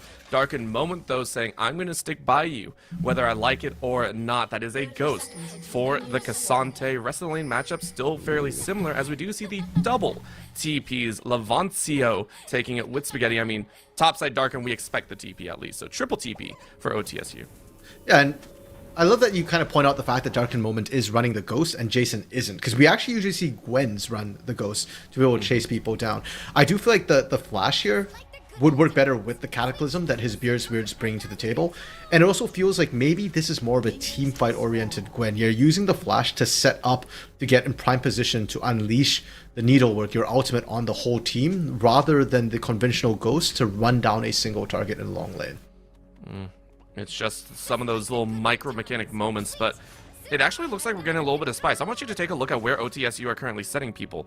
Spaghetti is in the mid lane. Oh my goodness. And currently we do actually have it. So we do have the Seraphine and the Soraka in bot side double. I hate this bot lane. Listen, we all do, and that's why Aqualight goes in at level 1. Gives a little bit of pain, extra damage as well, forces the heal early from Slime T. Correct me if I'm wrong, Misfortune has Heal Cut built into her kit, right? Nope, just slowing. Okay, not anymore. They took it. No, it used to be on Make It Varus Rain. that does. Varus does. Okay, she used to also have it on her Make It Rain. So they've taken it out. I was thinking for a second, like, that could be kind of bad if a Seraphine Soraka lane has to lane into it, but thankfully it doesn't. Okay, so yeah, that bot lane is toxic. Seraphine Soraka, I want to look at that. With shields, with heals, it's going to be so difficult. And for Aqualad and Scrum McLord, it's like, it's boom or bust right now. Either you get the kills and you can get snowballing, or this lane is just a wash, and I just don't want to look at it. Yeah, it's one of those moments where it's just like, nothing you do, all of your individual, like your micro skills, are nullified with one of the most boring interactions out there. No hate to Seraphine and Soraka, though. Oh, no, all hate to them. Okay, listen, I know you hate that. You're a Draven player. I get why. But listen, at the end of the day, we're looking at the junglers to also apply that same amount of pressure and maybe activate some of those bot lane situations. I mean, his Beard's Weird has the opportunity with how hard Levancio and Slime T are currently pushed. Already level 3, his Beard's Weird is roaming down, whereas Waterworth is actually roaming in towards that mid. So Levancio even saying, well, this is a dangerous spot, drops a very safe ward, immediately taken out as we watch First Blood go down. Kha'Zix stepped up at the wrong time. And I guess it's a one trick. Oh, did we get a chrono break? We're getting back in time to watch Kha'Zix go down. Oh, he wandered into the bush just trying to get some information. Waterworth was right there to guys. You see that ward in there, that's what he was looking at. Now we're going to see the bot side as Levancio actually loses their flash as well. Oh. Another very nice bandage toss as Levancio now has nothing. That's a flash forward to follow, and at least it's traded out. Kill for kill across the board here in the early stages.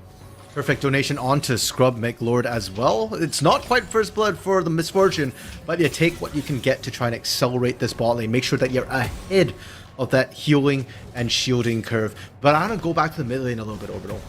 To Spaghetti, because we said before, Talia Spaghetti. We kept talking about it in draft, and sure enough, they lane swapped. Spaghetti, I don't want to call them a one trick necessarily, but certainly their most comfortable champion by a long shot, and it showed. And for Kha'Zix, you've got to be respectful of that. And now that you've given First Blood over, the scariest thing about Talia is actually the Weaver's Wall. It's not about what she can do to you 1v1 in lane, it's what she can do elsewhere on the map. If you give her that lead early, she can be just as effective as a jungler roaming around, getting pressure all over.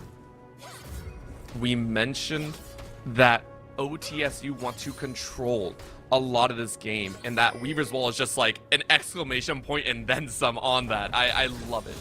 The idea that OTSU are saying we have to utilize this to the best of our ability, it'll make these games very, this game at least, very interesting, because again, OTSU, they do not want to lose here. Their strength of schedule is looking a little bit wonky in the later stages. You know, next week they are playing in a matchup that could determine the fate. So Spaghetti sitting here saying, give me that chance, now clearing out the waves, still behind in the CS department, but has over a wave to work with.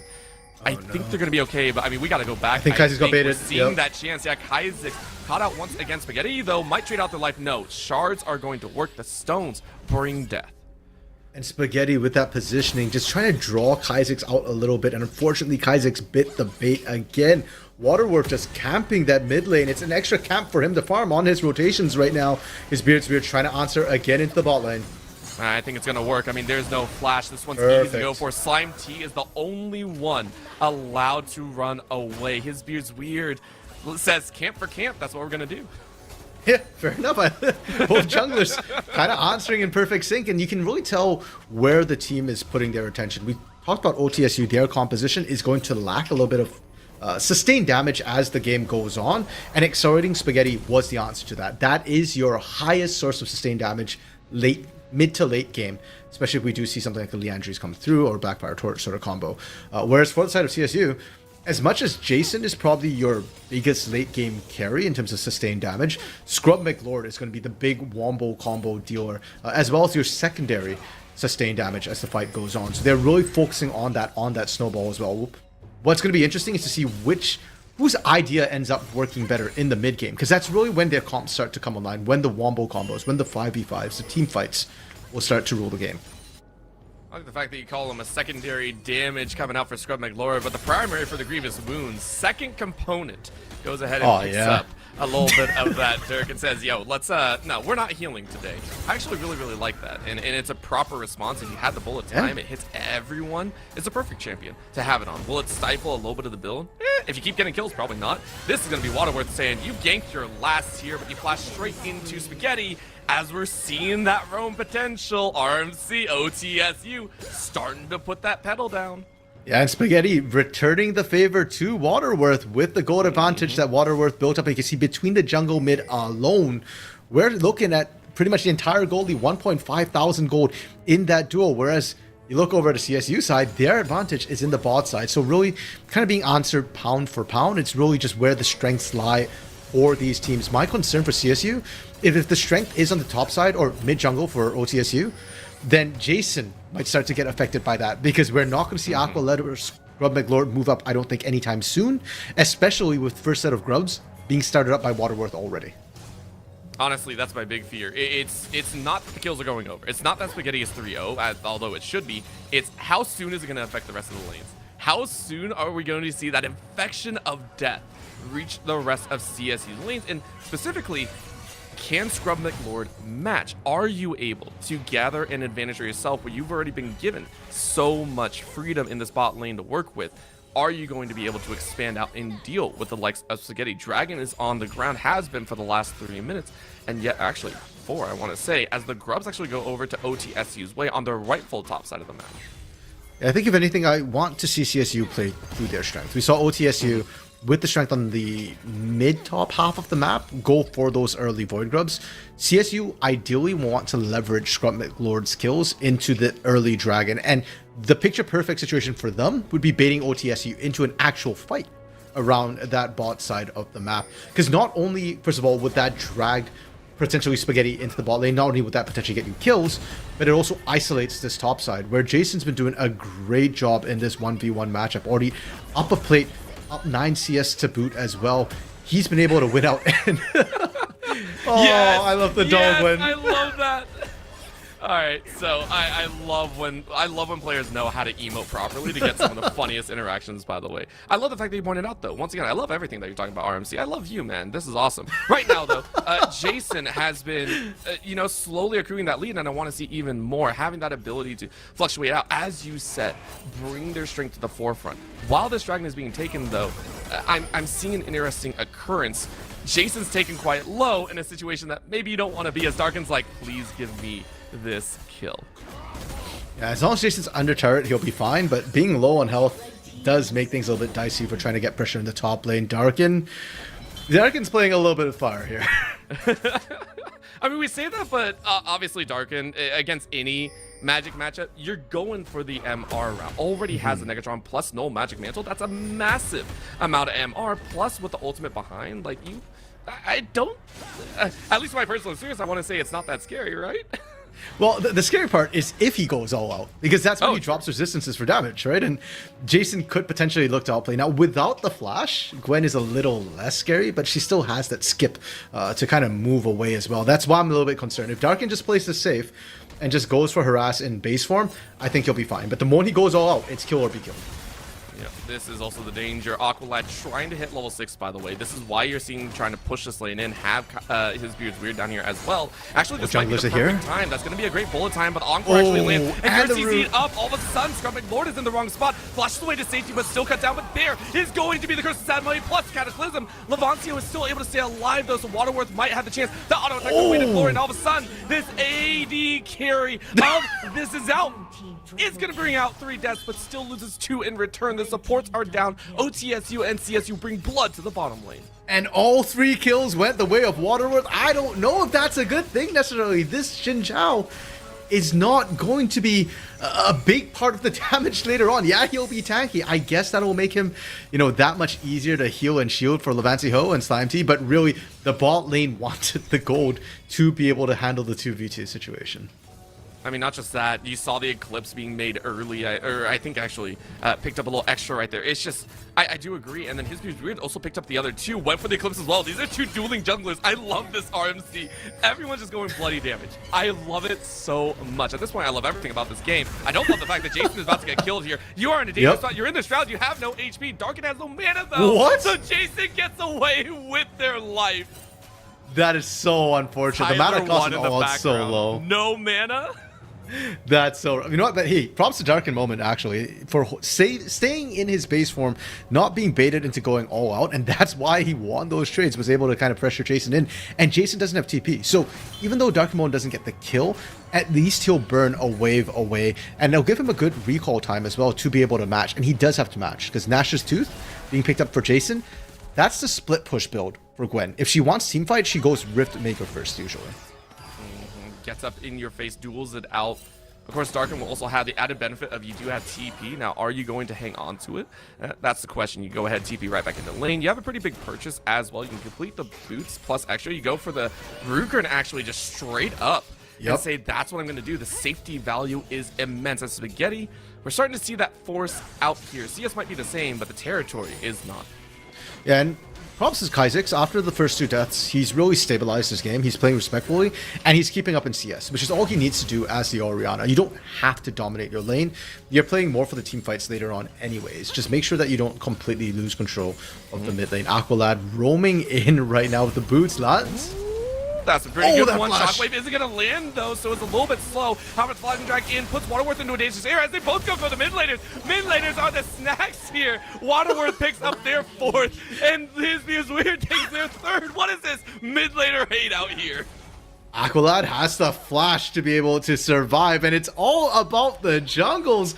The kills in the bot lane earlier, by the way, that 5 kills that happened down there, that all went to the jungles of their respective teams, and now in the mid lane as well, still going the way of his Beard's Weird and Waterworth. Yeah, I don't know if I'm liking this. I already said I don't like on the Xin Zhao. Like, he's not the scaling champion. Same thing for J4. He's not your scaling pick either. At this point, you're playing ARAM on both of them. You're just like ARAM Xin Zhao, ARAM J4, just like the burst builds. It's like, let's see what's the worst that can happen here. If you actually do, that'd be hilarious. However, both of them do pick up merc treads, itemizing a little bit more into that safety factor, which I do appreciate. Both sides have enough CC that you can't disregard that fact. Dragon, though, will be up in about 35 seconds, which is the next major objective to play for. And you can tell CSU is already ready to rumble in that area. As we talked about, the strength of their team right now at this stage of the game is in the bot lane. They are the ones who want to fight. And if OTSU want to get into this dragon pit and actually duke it out, I do think they need to try and facilitate a pick first.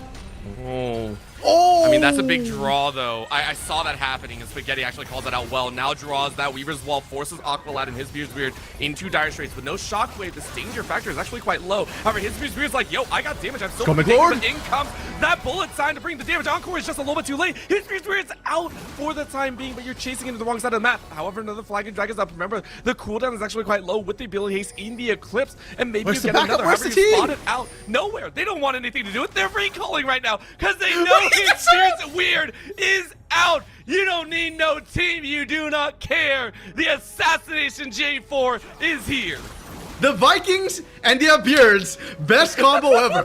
By the way, like, Vikings, come on, guys. Where was the backup for his beard's weird? If Scrum McLord had moved down, if Aqualad had moved down, that would have gotten him out of danger. Instead, he had to do it himself, but he did. And that is absolutely critical that J4 didn't go down there. Now, it does mean his timing's a little bit awkward on this Dragon. Waterworth should get there first, but I think they're a little bit scared about fighting this. There's no big AoE. This is OTSU's window, technically. Not just that, I mean, the CS numbers also for Waterworth are actually pretty big, so having that extra component in the backside. Topside, though, we're in danger as Jason has to flash away, and this time is able to get away from Darkin. Summoner Spells expended, though, plus Ultimates means both Jason and Darkin are not going to have a good time if they wish to join in for this Dragon. Okay, and Darkin kind of winning out those 1v1s right now. You love to see it. Unfortunately, Jason not dying is starting to become a bit of an issue. Once Gwen starts hitting 2-3 items at that time, that's when Cassante will really struggle to be able to handle the 1v1. And we saw the all-out as well. Darkin end up losing the trade once all-out actually started because you don't have the resistances, and Jason can pump out a lot of burst damage. All right, now Aqualad is like, I want to pump out a little bit of a catch. Has the Curse of Sad Mummy available. Gets punched by the Dragon a few times, which it's Cloud. The damage output isn't that great, but it's fast. And so Aqualad can rack up a lot of HP loss. For that, you go ahead and reset. Waterworth walks in, clears out a ping 4, but you can hear the pings going down. All of a sudden, you're alone. Actually gets knocked to the other side of the map. It's actually out of range. That wish to stay safe, but you're still caught. In goes Aqualad again. Curse of Sad Mummy uses to keep yourself safe, but Darkin buffers it properly. In goes a bit extra damage as Darkin is in the back line, and Darkin says, yo, let me unleash that Encore. His Beard Weird cannot get away this time. That will be the catch for OTSU.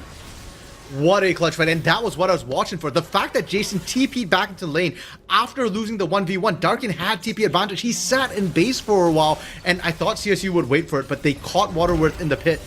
Not quite in range for the bullet time. The full damage didn't come through, and Waterworth surviving bought the time they needed to punch back. Now, CSU, though, they do at least find the turret on the other side. They do accelerate Jason. Jason, though, very far up right now and liable to get collapsed on. The other danger factor for Jason. Yalasha flashed earlier. Yeah.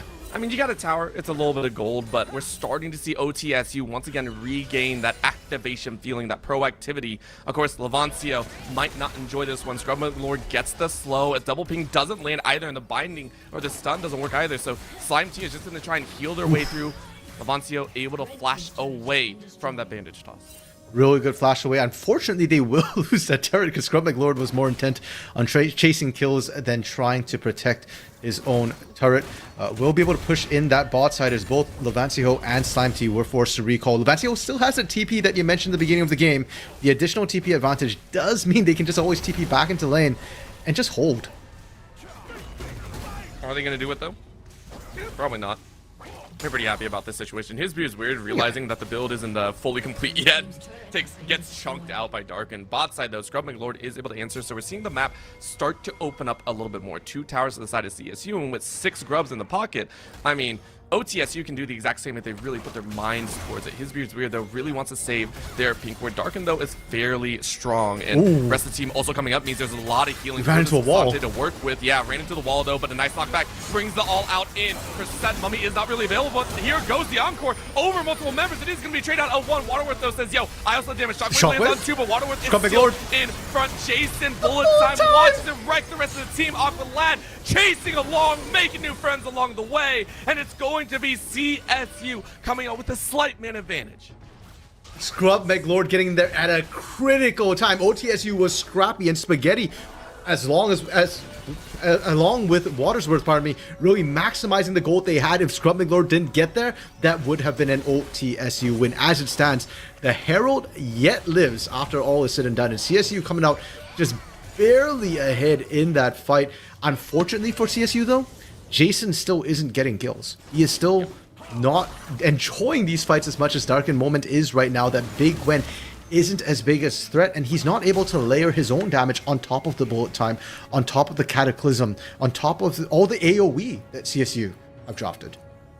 And it almost harkens back to game number 1, where we saw a lot of what we thought were going to be big, conclusive fights turn out to be a little bit of a mess. Both teams scrapping it out, clawing for whatever advantage they can get, and it's led to these moments of, I want to say, inconsistencies, or the connections aren't really there. We have to see the team step up and say, okay, we need to line up a good team fight, especially for CSU. They know how to do it. They drafted this composition. We need to see them in position to carry onwards. Right now, the OTSU really ensuring that they get a majority share of the top side, getting the Herald for their own name as well, but not in time, as it is going to fall just as Baron spawned. That feels so bad. That's a tearjerker. I really thought, hold up, Encore landing on Kaizix under turret. Really? They're going to try and throw this down. Kaizix, though, with a massive shield. Levancio just trying to poke and prod and see how much damage they do. And that's the difference between a solo laner and a Seraphine who's been playing on Econ and bot side because they've been shoved in all game long. Yeah, the additional item completed for Kaizix really coming in clutch. Now, the Herald. That is a tearjerker because OTSU shouldn't... The way they lost that fight was actually beneficial because we talked about how Jason wasn't getting kills. That means Jason has no control with the top side, which meant that OTSU still was strong. But them not converting that Herald is a wasted opportunity. Now they're going to look to try and find Jason. Baron is up. I don't think they can take Baron off a kill of Jason, but they will at least take that turret. Oh, there's going to be a possibility of TP, but the damage is just too dang good. A 4-man collapse on this top side leads to tower as well. Yeah, it's just that easy. And for Jason, this is going to be something he has to watch out throughout this game. If you're dominantly winning over the Cassante, you can split push. If not, with the Weaver's Wall available, it's usually going to be a 2v1 situation. Darkin is actually continuing to push up on that top lane. A little bit dicey. They do have wards around them, but it's closer to the river, and when you're pushed up that far, CSU could very easily navigate their way into there without crossing any of the wards. Especially with the Hextech gates available, as Spaghetti actually has to exit this battlefield, and that's what Weaver's Wall down. Hextech gates means these rotations, these availability to the rest of the lanes actually comes at what I would say a couple seconds faster, and it means you have to have your head on a swivel. With that recall now, Aqualad is going to be coming back a little bit late with the Curse of Sad Mummy, but we got to see this dragon go down. I mean, it's available, it's ready to fight for, and Waterworth and the rest of the squad want to play in front. They are going to start it up here. This could be a little bit dangerous. Ooh. Yeah, Aqualad with the Hex Gates is going to get here in time. Unfortunately, no flash, but Hex Flash available if he needs it to get over this wall. Oh. TP coming in from Darkin. Oh, and his Spear's is a little bit out, so they're actually just going to turn on the lower side. Darkin is alone right now. But this section, everyone off. Encore whips! So Darkin is alone, and Darkin's really far ahead. I'm not sure this is where you want to be. Tries to all out, but unfortunately, you all in on the wrong side of the all out, and this is going to be a death. Dragon, still not done. The main thing is going to be spun away. Oh, they're stuck in there. His being weird does the exact same, though. Bullet time doesn't reach because of the Crescent Guard. Waterworth says, I am worth my salt and more. I stand in the front of my team, and I will slaughter anyone that stands. I will pay my life dearly for it. Right now, Kaizix is the only one alive and doing decent damage with that ball and the W, the Empowered Strike. But meanwhile, Jason is doing all the work in the world, saying, give me your top lane towers. Kaizix is dying though. Go back, man. Can he get away right now? The healing keeps coming across. He gets tagged by the slow, and Levancio with the last bit of mana available to them was able to secure that. Samty now going into the top side alone. Keep in mind, Samty is a full-on support, level 10. If Jason finds you without a turret, he can absolutely crush this unicorn. These teams are making me lose my voice with how crazy they are going for this. By the way, there are some fights that just make me scratch my head, but I love how aggressive they have been. In OTSU, they are fighting tooth and nail. I mean, Waterworth being able to stay alive for that long, we didn't mention, but the Crescent Guard could do so much work in denying the extra support damage coming, or not support, but the secondary damage coming out of Scrub McLord. It did a lot to block the bullet time. Yeah, absolutely massive. But we also saw the other side of this composition, which was the lack of damage. Watersworth took a while to actually take down that dragon, and everybody else was chasing, trying to back up Darkin Moment, but there was no threat until Waterworth was able to actually rejoin the fight after taking dragon. So the duality of the composition from OTSU showing itself right now. I mean, the duality is on full blast here. Very, very squishy moments, but they have the heals behind. And that's the two sides of the coin as Waterworth goes straight into the backline. Scrubbing Lord is going to get smited. However, you are cut up, but Darkin coming in to try and help out. Again, these scatter fights bring such a mess of inconsistency that everyone is just kind of wondering what is going to happen. Shockwave lands on one side of Waterworth is only one cop, but that's a wish to come out as an extra bonus round 2. No one was expecting this as Aqualad will sacrifice himself for the rest of the team. The slaughter is brought out as Spaghetti dies the tower. OTSU, go ahead and bring 4 to Doom. And I want to highlight the fact that CSU was not ready for the team fight when it started. Curse of the Sad Mummy was not there. Bullet Time came up in the middle of that fight, so they weren't ready for it. And if you don't have the big wombo combo there, we talked about it, it's front-loaded, all the upfront damage. If you can't kill somebody early, OTSU has enough sustain to play through, and that's exactly what happened. And with that reward they get, they're going straight onto this Baron. Spaghetti TPing into the bot lane. We'll be able to find that. Jason, please don't die here. It'll be an ace. Not quite an ace. Spaghetti, you get one shot, one opportunity to make your name with this champ. And the Spaghetti ain't out of the pocket right now. 6-3-6, making the plays for the rest of the team. May not have a bounty, but sure has a spotlight on their head. Yeah, that's absolutely massive. Now, with Jason down, with Baron buff in pocket as well, OTSU has a small window to be able to push. And they're going to need it because they don't have a marksman. So it's actually hard for them to take turrets. They have to kind of brute force it with the sustain that they have available. Spaghetti, if he gets caught here... There ain't no saving it. You flash away, but you're safe. And actually, it's because the Aqualite got caught on the other side. There is no going to be Curse of Sad Mummy. A follow with the Q. The Vancio sings away another death, as that is going to be 2 dead for a small time. CSU on the safe call on the conservative side of the field.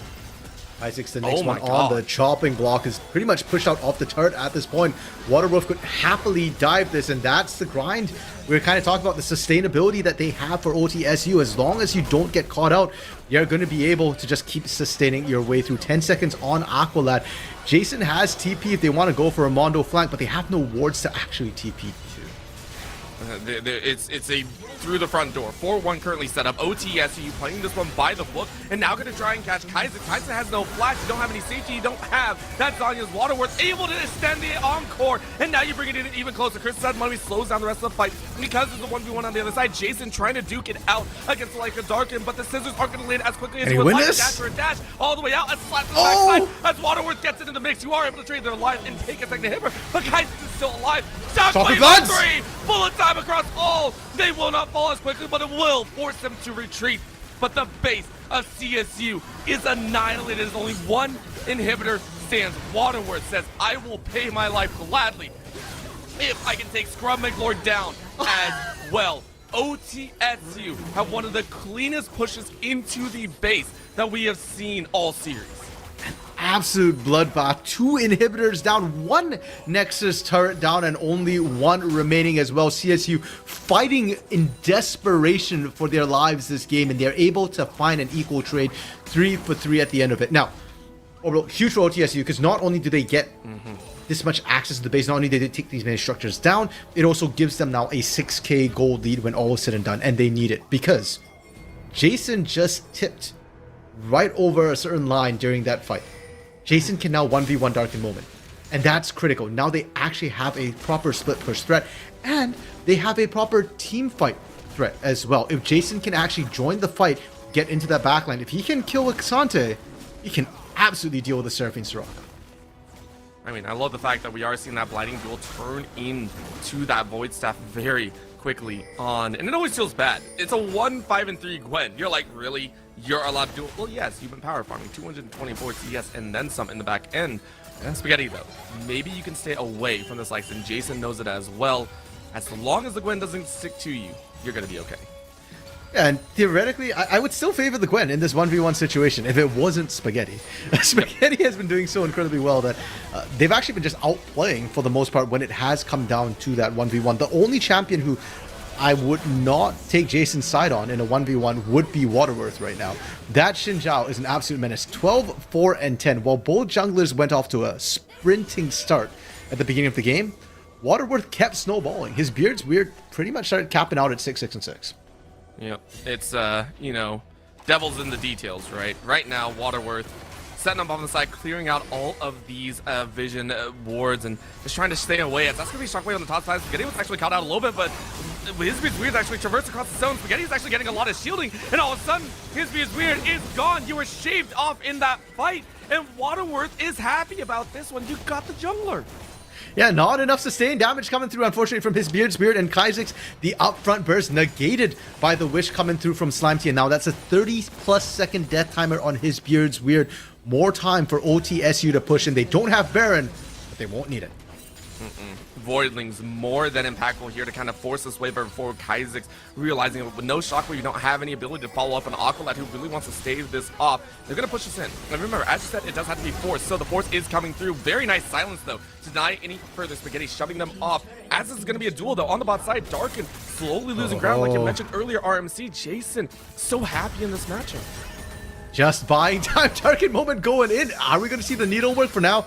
Jason doesn't want to overcommit as OTSU members are trying to go back. Spaghetti goes in. Oh, good flash out. Scrubbing Lord, though, forced to flash, and all of a sudden, Aqualad goes in. Curses out Mummy, lands on multiple, but Waterworth stays in front. Spaghetti. However, Talia goes down. Slimetea can't do anything of Waterworth, realizing that with no support, you got nothing. Lose the flash as well. TP available for Kaizix. They're going right to the bot lane. They're looking for this. If they find Darkin, they can find the game. Oh my god, they're looking to dive. Kaizix gets a Shockwave off, but Unstoppable is there, but the tower is down, meaning Darkin has to run away. You don't get to stay here, and all you have goes, you're going to pop it as quickly as possible. The shred is Needlework! As the needlework works, who is going to TP back? It is going to be Levancio, but the inhibitor trade is good. Once again, CSU clawing, fighting their way to ensure they get a series win. They're going to try and take this tower. The minions are up. Are they going to have enough time? I'm not sure. There's enough damage. Levancio has finally hit the point where they can do damage as well. But oh my goodness! Says, you're not as strong as a solo laner. However, the stun, the root is big, and it's drawn enough time to force Jason and Kaizix out. Waterworth and Spaghetti about to respawn. No Weaver's Wall, but there is a TP on Spaghetti to look for some sort of cutoff. Is there a ward? I think that's only a blue ward, so I don't think they can actually TP to it. And Orbital, this game has gone from base to base. We went from CSU's base having one Nexus turret standing to now OTSU with one and a fraction of a turret. Jason and Kaizix did a lot of work in the time that they had on that Nexus. I would like to point out the best part, OTSU's mid staying strong all the way through. This is the rare time you get to see this, ladies and gentlemen. There are all the towers in mid lane for OTSU. Outer tower, inner tower, inhibitor tower. Mid lane has not been touched. CSU are literally, they said side lanes? Cool. We know what side lanes are. Nothing touched there. I love this so much as Baron is on the table now. Well, here's the problem this late into the game, though. Outer turrets are standing guard. Like, if CSU can take that whenever they want to. It's more just that it's not been about that mid lane whatsoever. Though, that mid lane being up for OTSU is a massive boon in that your minions are actually bouncing back. So they get a lot more access to both of these neutral objectives. With Burn up right now, you can see OTSU, the waves are bouncing back right at that mid lane, where CSU has to push it all the way out. Dragon will also be an issue in about a minute, and OTSU is at Soul Point. So if they get Hextech Soul, the game, I don't want to say is in their favor at that point, because the scaling is still kind of rough, but it certainly gets a little bit easier for them to try and play out some of these fights. Oh, but the encore is going to be so good. Oh, Tag two, but anyone follows up. Waterworth gets silenced, but the damage is done. The first forces the rest of CSU to run. Unstoppable in the back line. Darkin has a Darkin moment. The light shines off her head. Another slap for a double kill as OTSU run the show. And they're looking to end. Jason wants to go back to base. His base gets interrupted. I mean, you got to turn. You don't really have a choice. Flashes over those stones, trying to stay in, but still gets stunned. That will be a final shot, but look at the healing. Spaghetti gets the final one to the face. That will be for his Weird. Cannot stop the minions as easily. Actually can, by the way. That's actually a huge cutoff right there. So they're going to try and run it. Waterworth running interference. Darkin tank it. Levancio, Darkin moment. Have two minions. Ladies and gentlemen, OTSU, Ontario Tech University, Varsity, are going to fight Game 2 win. Forces a Game 3 finale. Is it actually going to happen, though? Full time landing on everyone, though. There it is. Okay, finally, next is it. I actually had a heart attack there. OTSU forced us to a Game 3. I can't believe that game all the way it ended as well. And without the marksman on the side of OTSU, it was such a slow grind on that push. Hence why we're even concerned. But Orbital, I think you owe somebody an apology. You called spaghetti a limp noodle. That was el dente. It was done perfectly right. And spaghetti, that last 1v1 as well. I don't think it would have changed the game if Spaghetti had died instead of Jason. But the fact that Spaghetti handled the 1v1 throughout against a skilling Gwen, the entire game never lost the 1v1, absolutely massive. Unfortunately, fearless. Spaghetti won't get the Talia again. Listen, I don't care because Spaghetti was like, I got one chance. Like, that's all you needed. And honestly, you drew OTSU back. Just as we said, CSU are clawing. They're fighting every chance. Both squads need this victory. A lot of it is on the line here for the rest of the regular season. And now it means it's all or nothing. We get one of the rarest things of Fearless, in my opinion. We got a game 3 where 20 champions are off the tables. You do not want to miss this. NECC, go in the distance. We'll be right back.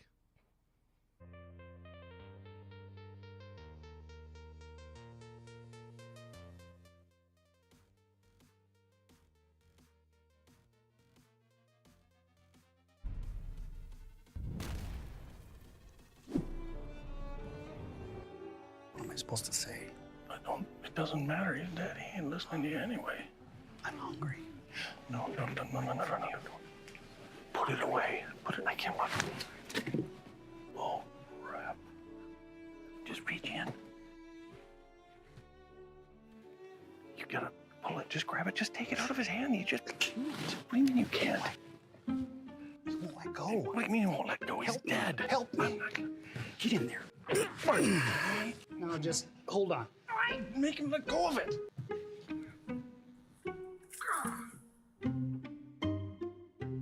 No, I got you. Just go in for a hug. Go and get on in there. It's a bad loss. Yeah, hug him up. Just reach. Hug him up. He's breathing. I think it's on the other side. Go. I can't do it.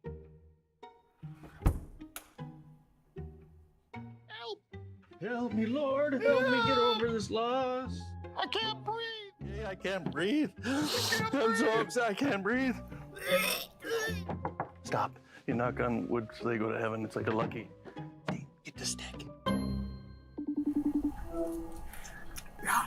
Hey, do you the meat stick? Yeah, I got it. Hey, just hold tight for a second. They're moving the casket. Just hold tight. Yeah, that's no worries. I got it. Oh, what an awesome day for a pump, dude. Yeah, I gotta take it easy. Doc says if I exert myself, I will die. You overexert yourself, you will die. I'll tell you what, you finish the workout, all these could be yours. That looks good. A little bit of honey ham for the ham. Get after it, and that's your, nope, get after it, and that's your treat. Hey, do the exercise, do the work, then you get the reward. That's how this works, man. You gotta give it max effort, maximum effort. That's what I'm talking about, baby. Big hams. Make it work, those hams. Work 'em. Putting in the work. Yeah, baby. Yes. Dude, this is a spicy workout. Gotta make it worth it. Building the beef and bringing home the bacon, baby. I'm loving it. Teriyaki is just about within your reach. Come on, get you some. Come on. Ooh, ooh. Maximum effort. Maximum effort. You're there. You're almost there.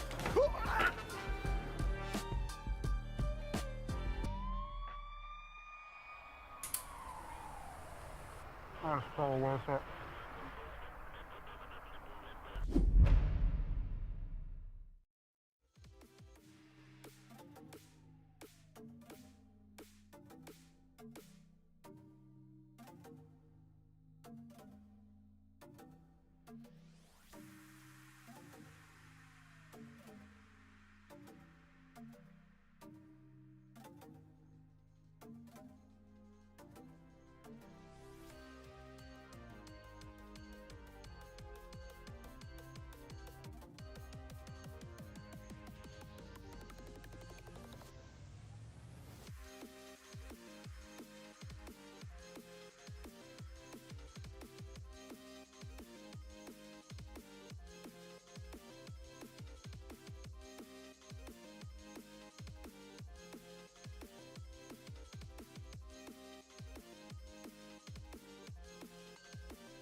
Once again, are you not entertained? Draven may have been banned for 2 games straight, but the action is still underway, and now we only are left with swords and hope in the Gladiator Pit. RMC, we are into Game 3 of Fearless. 1 game apiece, and both games still right down to the wire. What even games we're seeing in overall. This is 3rd seed versus 5th seed right now for the top 4 spot. 1 series loss separating both of these teams. So it really is a clutch game. And you can see how close the middle of the pack here in the Division 2 East A division or conference, pardon me, really is when just 1 loss separates these 2 teams. And whoever wins tonight, they get a leg up on the competition. This could be the make or break game, even though we've got, 2 weeks still left in tag? 1.5 weeks this now, one, I guess? I believe, in next is what we're looking at here. And that is just, again, it's such a very tight window for a lot of these teams. And again, sometimes the last opportunity you get to really show off, you need to make that playoff. You need to kind of show. And sometimes it's not just a want. It is that necessity at the end of the day. But let's talk about necessities. At this point, we've seen both sides of the coin in multiple instances. We have seen the likes of top lane go either way. Jason and Darken have been going at it like cats and dogs. Bot lane, we've seen mixtures as well, and now we also know that Spaghetti is freely allowed to swap into that mid lane depending on the champion. Granted, Talia's out. Yeah, and for Spaghetti specifically, I've been quite impressed with the way they played tonight, right? They started off with the Ashe in game 1, and despite the fact that they're not really an AD carry main by any means, they played the Ashe really, really well. We saw Spaghetti chase down Scrub Maglord, chase down Aqualad to get them some of those advantages they had in the mid game. And now in game 2, we saw them on their signature Talia absolutely dominate and control the game. They didn't have the highest KDA. I think Waterworth had more kills for sure, and probably more kill participation as a whole. But Spaghetti, with the pressure, with winning the 1v1s and making sure that Jason couldn't split push freely, was a key part of their win. Now, going into game 3, I don't know what more to expect from Spaghetti. They don't play a lot of solo queue, so I don't have a lot of numbers to look at necessarily. And with now 20 champions banned, plus another 10 to go in the bans in this game, that's 30 bans total. Both these teams, their champion pools will be pushed. I mean, that's one thing, but I feel like you and I have agreed on one thing as well. It's the fact that champions might be different. The bans are relatively the same. There are compositions that you do not want to give agency to. So for CSU, you're still banned in a way that LeBlanc on the side of Ontario. I'm guessing it's going to be something like the Hui Corky or Kindred, if I remember correctly. My brain is a little bit foggy from 2 crazy games. Corky, Kindred, Rakan has been what OTSU has gone with this entire series, both in game 1, game 2. CSU, on the other hand, banning the LeBlanc and Hui. And then their third ban has swapped up. Game 1, they banned the Talia. Game 2, they left it open and got picked. They banned the Skarner. And now that they're on the blue side, I'm actually curious if they continue banning the Skarner, because both Jason and Darken play the Skarner. But because CSU is blue side for this game 3, they could first pick it themselves if they want. It's such a fair option as well. It's one of those picks that, if given the right time, it can be that really, really clutch piece of the puzzle that you could bring into a game, and especially in a game 3 scenario where it's essentially a best of 1, you got to lay it all on the line. Udyr to come out brings a lot to light of Darken maybe, or Waterworth. Yeah, I wasn't expecting the Udyr from anybody here. Yes, Waterworth has played the Udyr before, but I didn't think it necessarily was his big focus. The Galio swap up to me is very, very interesting, because I said that you could be one Skarner for CSU if you wanted to, and just, so switching to Udyr, that's fine. That suggests to me either they don't care about Skarner or they want it themselves. There we go. There's the B1. Yeah. But the Galio ban opens up the Rakan. And it feels like OTSU is saying, okay, we know that you want the Skarner potentially, we'll give you that. Are they going to pick the Rakan themselves? There is still, I think, Nautilus got played in game 1 yet, but there's still Leona if they want Engage champions. Ooh, well, engage some more. A Diana blind, by the way. This is wild to see. Wait, Yasuo for Spaghetti. If we're talking about Spaghetti. Yep. Okay. Most played champion was Talia's, second most was Yasuo. Diana is Waterworth's most played champion in solo queue. The moment I saw that Diana Yasuo is a combo we saw a lot. Was it last year in 2023 in late spring or mid spring? And that's going to be an absolutely devastating wombo combo, especially when you consider CSU has primarily played AoE compositions themselves. well, you're trying to bring that disengage down to the table. That Rakan that we mentioned was banned away in the previous games has now been brought out. It's going to have a lot of emphasis, and now you're basically going to draft Getaway. For CSU, it's not about going forward. It's about backpedaling. You get in the wrong position, you need outs. And the coaches for CSU, Sam and Sophie, they've done a great job drafting this series, really cohesive compositions. And right away, as you said, Orbital, they recognize that they're facing a wombo combo composition. Get things that can split up so that you're not all bunched together. Somebody might drop, but again, all these comps are front-loaded in damage. If you only lose one person in the initial engage, you can still turn things around. Honestly, if we're looking at ADCs, I understand the Draven has to be out, but if we're going to get those same ADC bans, I wouldn't be surprised to see almost that Ezreal to come out. Like, I'd be like, I'm so scared, and I can't play strong. I do not play strong ADC. I'd be like, get me the Ezreal, get me away, let me have the Arcane Shift. But here comes more engaged tools to be banned out. The Rel and Nautilus have both been left up throughout the entirety of the series. It makes sense if you want to draft those out in a way. No, Nautilus was actually picked. Yep, game one. Yeah, but Leona's still on the table. Alistar's still on the table. If you want other sort of engage options, to go with Maokai was something that we've seen really come through as a alternate option. Amumu got taken away, so thankfully that won't be available. I'm going to be honest, at this point, I don't think OTSU needs more wombo combo. You can if you want, but you could go something like a Lucian Nami if you wanted in terms of just getting lane control, and then trust that the Yasuo and Diana can kind of carry you late. Any sort of AD carry would work right now for you. As for CSU, they're still looking for an AD carry and potentially a jungler. Gragas could be an option if they want to try and split things up. Oh my god. You know what? Forget AD carries, Orbital. Why were you thinking that? It's probably Spaghetti Yasuo bot, isn't it? I would love it. I love it. At this point, we said that flexibility is great. And there is another way to disengage, actually. We have this area which we have not seen in quite some time. At least I haven't. But being able to hop over those walls, really get away from the Diana. Remember, Diana has a little bit of a proc time. If you can get over the wall just in time, hey, you can almost skirt danger. However, if you're trying to break things up and dive in to follow the Skarner, you're going to grab Vi. Oh, that is a gamble. Yeah, it is. I mean, the Vi-Ahri duo is very strong at single target catching. So if you can kind of isolate and break down some of these targets, like the Diana or the Yasuo, if you can't catch them first, you can break that combo, and then it'll be very good. Morgana to round out this composition from the side of OTSU. They are very magic heavy with this composition right now. The only physical damage they have is Yasuo. The only sustained damage they have is Yasuo. So suddenly this Vi-Ahri looks a lot better in my eyes. At first I was a little bit concerned, like which single target are you going after? There's so many damage threats on the other side. But if you take out the Yasuo with that duo, and you've got enough magic resistance on the Skarner, Zeri, Ahri, Rakan, all of them very, very mobile champions. All of them can kind of hop away. Zeri can look to continue carrying through that rest of the fight if she's alive, if she can avoid all the upfront burst. And honestly, I would agree with that. At the same time, I can see where this Morgana is coming in. We have not seen a competitive Morgana ever since, I think, Morgana Jungle a while ago. When we saw the Morgana clear come out very, very heavily, we saw it, roam through. But I can also see where the Morgana falls in the fact that, just as you said, the Yasuo is such a power point. You need that Black Shield to buffer against the likes of the all-in engage. If you land that Black Shield properly, it doesn't matter if the Vi's following you. You know that the Wombo will go off. Will the residual come through? I don't know. That shield is very, very thin. It's blocking like 2 attacks and then it's gone. But I love the fact that in Draft 3, we're seeing this come out. This is a spicy take, OTSU, on that we want 4th place. We want to maintain our 3rd place even, and it's showing here. Yeah, and I really like the adaptation for OTSU as well in terms of how they've drafted throughout the series. Game 1, they drafted a more agency-oriented composition where everybody can kind of do their own thing. Game 2, they drafted a very specific counter draft to be able to match and answer the sort of wombo combo that CSU is looking for. And here in Game 3, they themselves have opted to become the AoE themselves. Very easy execution.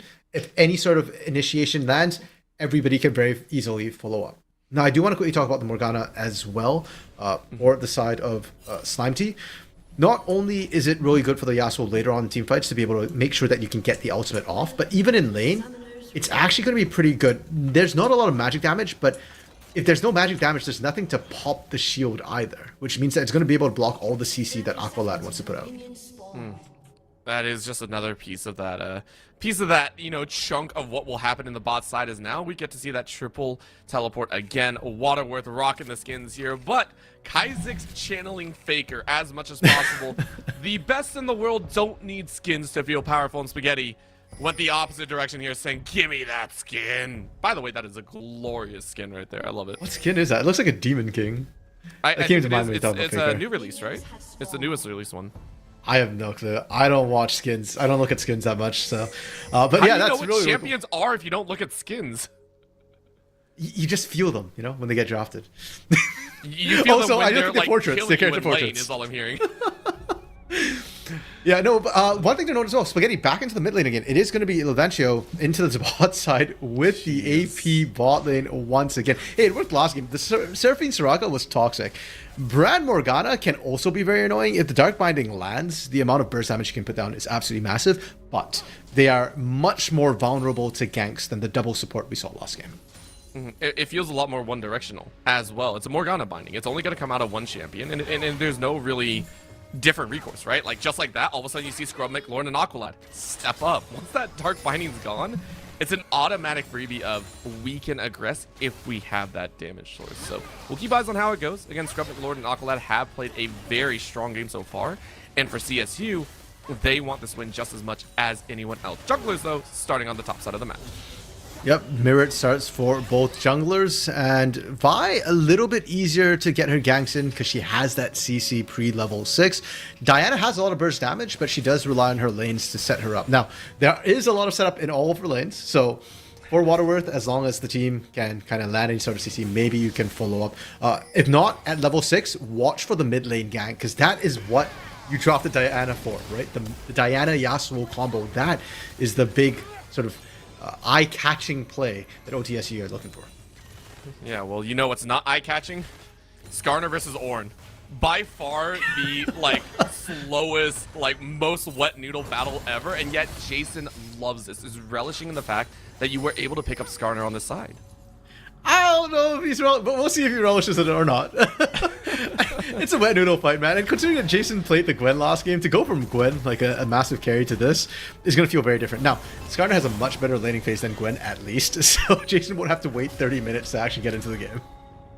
Granted, though, it's one that they played a lot, and that, to me, spells a lot more than anyone else can see. However, that is going to be the binding. We're starting to see that damage, and this might be first blood. No, first blood is caught on the top side. What? Darkin, you can't be doing this. We were watching the brand. How dare you? I'm sorry, I'm going to call out a producer right now, Rare Adam. Okay, at least we get the replay on what happened to Jason. You still think Jason's having a good time up top orbital? Never mind, I lied, apparently. Oh my gosh, Darkin, what is... Darkin has had moments this series. Yes, he has, and he's on Ornn this game. The assassin, carry, mage, tank will do whatever you need. Now, Watside might get some action as his Beard's Weird has managed to sneak behind them. I mean, there is a black shield available, so at least Vancia no! will be safe, but Slime T... New? I'm going to say that was a I know that you're not going to reach without flash, and now Waterworth gets coming with extra damage as well. Aqualad has to flash away. Scrub McLord, no reset on the dash, so Scrub McLord is out, but still... very rough trading patterns here. And I just feel like I'm so used to seeing Vi's flash for that extra distance just to get the little bit of a knock-up at the end of the Vault Breaker there. It feels weird to me that his Beard's Weird didn't actually go for that. And Slime T, Vancia, with the flashes they have available, they weren't worried. Even if the knock-up lands, it's not the end of the world for them. So, good props on them for not flinching, not even blinking when the gank came through. They held their own, and Waterworth ends up burning the flash from Aqualad, so a net win for OTSU. OTSU going to be looking to ramp things up just like they did in game number 2. Top side, of course, Jason trying to pressure in a very hefty wave here. Darkin should clear it pretty easily considering you have the Bomby Cinder in the hand already, so...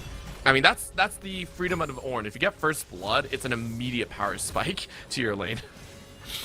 Yeah, not to mention Ornn can just sit in lane and build items if you don't even get him low. Now, Darkin moment is a little bit low, so I wouldn't be surprised to be bases, but I'd like to see him actually trade and get Jason's health down first before you go for the recall and play with that massive health advantage. But top side, hopefully we'll be quiet. We weren't expecting the early kills. It was really more about the bot lane we were watching for, more about the mid lane, and the mid lane and jungles are going to be 6 soon. They're already at level 5, and the wards have started to come through from OTSU. CSU, on the other hand, have no vision around their mid lane.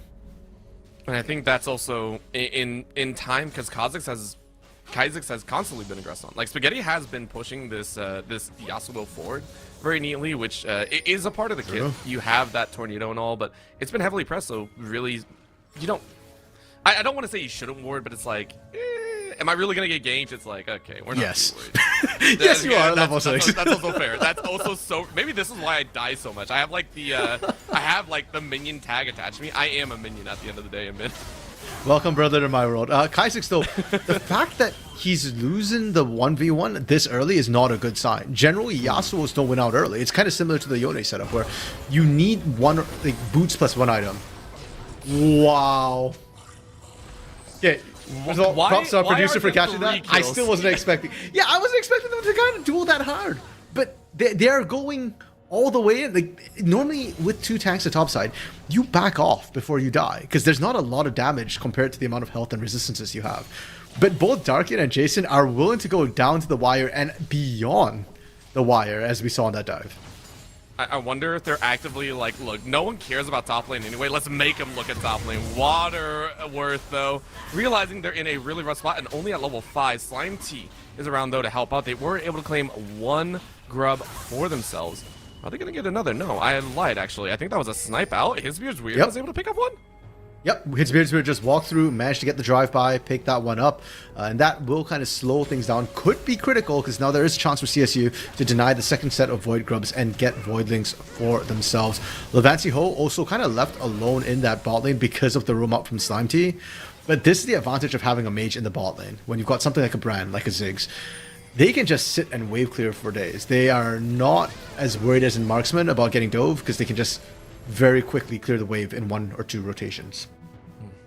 Of course, Kaizix is wishing they could do the same. Spaghetti keeping them about 50% and then some. I mean, Flash is available, and there it is. Flash forward into the dash, but it goes off a little bit late, so Kaizix is safe. Windwell goes up. His Beard's weird once again in the mix. Has Flash available to get in range with Spaghetti, hightailing it to their own team. Another dash will bring him a little bit close. Electrocute does go off. It's another dash as well. I didn't realize that. Flash Shield does nothing when you're already charmed.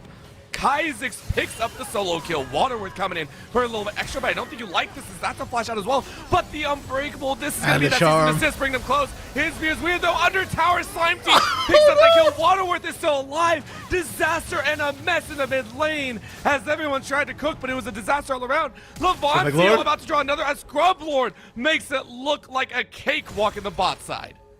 Scrub McLord tipping the skills. If not, that would have just been a 1-for-1 in the mid lane. And Waterworth, again, down to the wire, it feels like, playing on slivers of health, able to bait in CSU into dangerous positions. Unfortunately for his Beard's weird, Flash was actually up and available. But because of that moonfall that came through from Waterworth, the CC was enough to lock him under a turret, and he pays with his life. When all is said and done right now, teams pretty much dead even. 3 kills apiece. Grub split 2-1. Gold barely in the advantage of OTSU.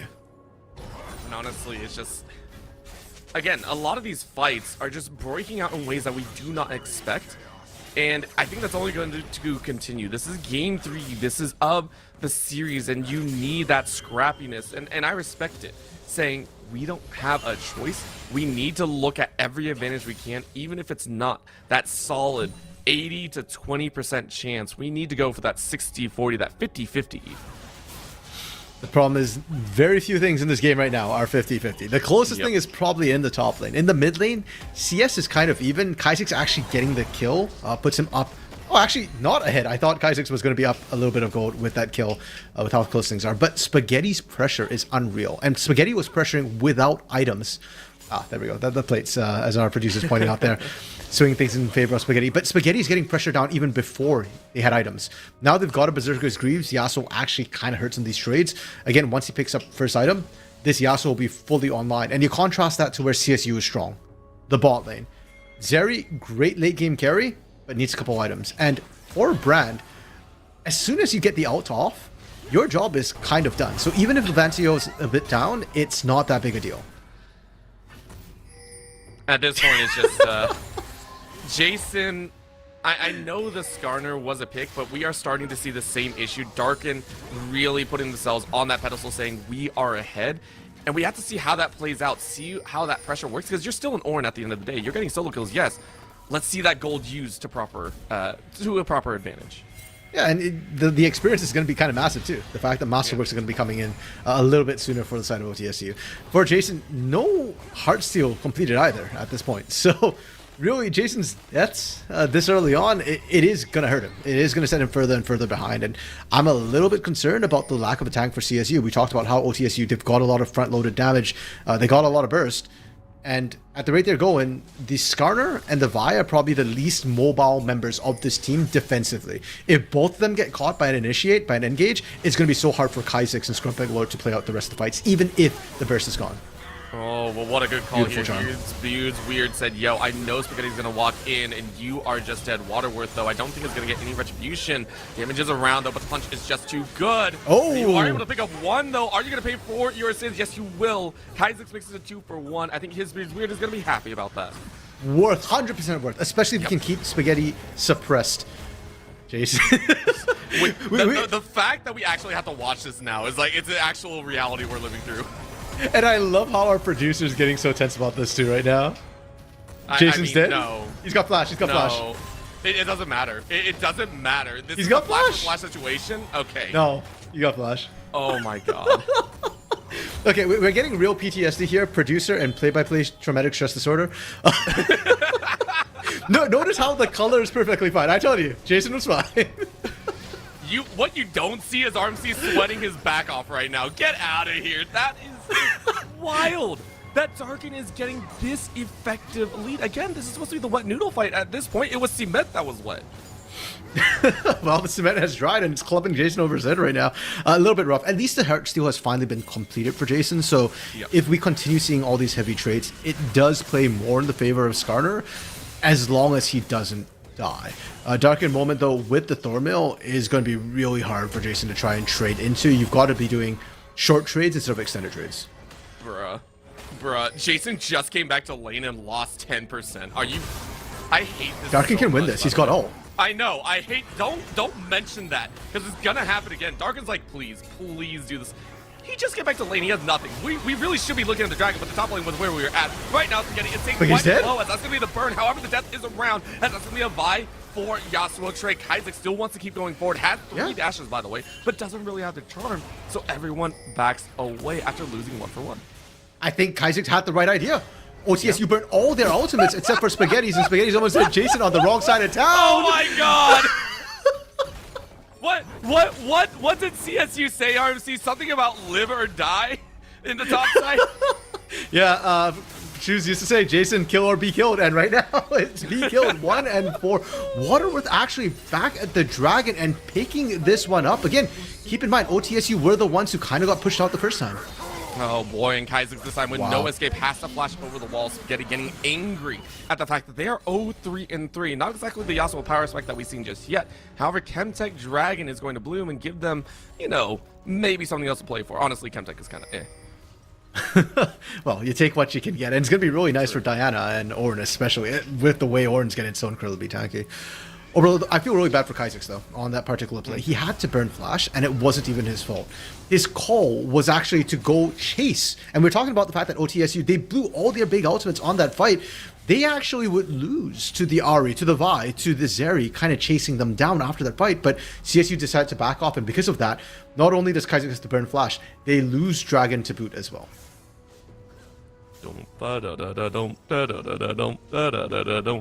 My brain's lost, man. Like, this is ridiculous. 6.3k comparatively to anyone else on the map. You are, I believe, 1,000 gold up on anyone. Yeah, I mean, 600, you're almost 2k going up in your lane. And Orbital, why is his background music for Darkin such like... Yours sounds like loopy and chill. I'm hearing the Imperial March in my head right now, man, as he's walking up to lane. Because he makes it look so effortless. The man is just like, you want to go in? Sure, I'll bop you on the head with it. Like, so does Darth Vader, man! Alright, you're not wrong, man. You're not wrong. Dun, dun, they gave him red buff even. They gave him red buff. RC, they are making Ornn the carry. Who else is going to wear it? I know, I want out though so bad. Okay, you go in the middle, you're realizing that there's more than just a Skarner on the map, and you're realizing you might have put your team in the wrong spot. Slime Tea is actually going to get jumped on, and Morgana can't do the one thing Morgana wants to do. That's going to be the quickness to keep everyone charmed up, but it means that there's a chance to fight back. Aqualad with the bop number 1. but your teammates are falling like flies. Can the tank do more? As Isaac is able to chase further. Another knockup, but with the impale slows him down. Scrum Lord is not able to kill him fast enough. It's a 3-for-2 effort as OTSU technically still come. No, actually, 3-for-3. I lied. Slime T was able to revive in that time frame. Yeah, but that was a 4v5 situation happening the entire time, and Darkin was the raid boss. He made the red buff work for him. Spaghetti was split pushing the entire time, gets the outer turret, is going for the inner as well. Now, I don't think he'll be able to secure it, but taking half health off of it is still massive. More gold into this Yasuo's pocket, and for Spaghetti, he doesn't need to hit O10 power spike if he can get enough gold from turrets.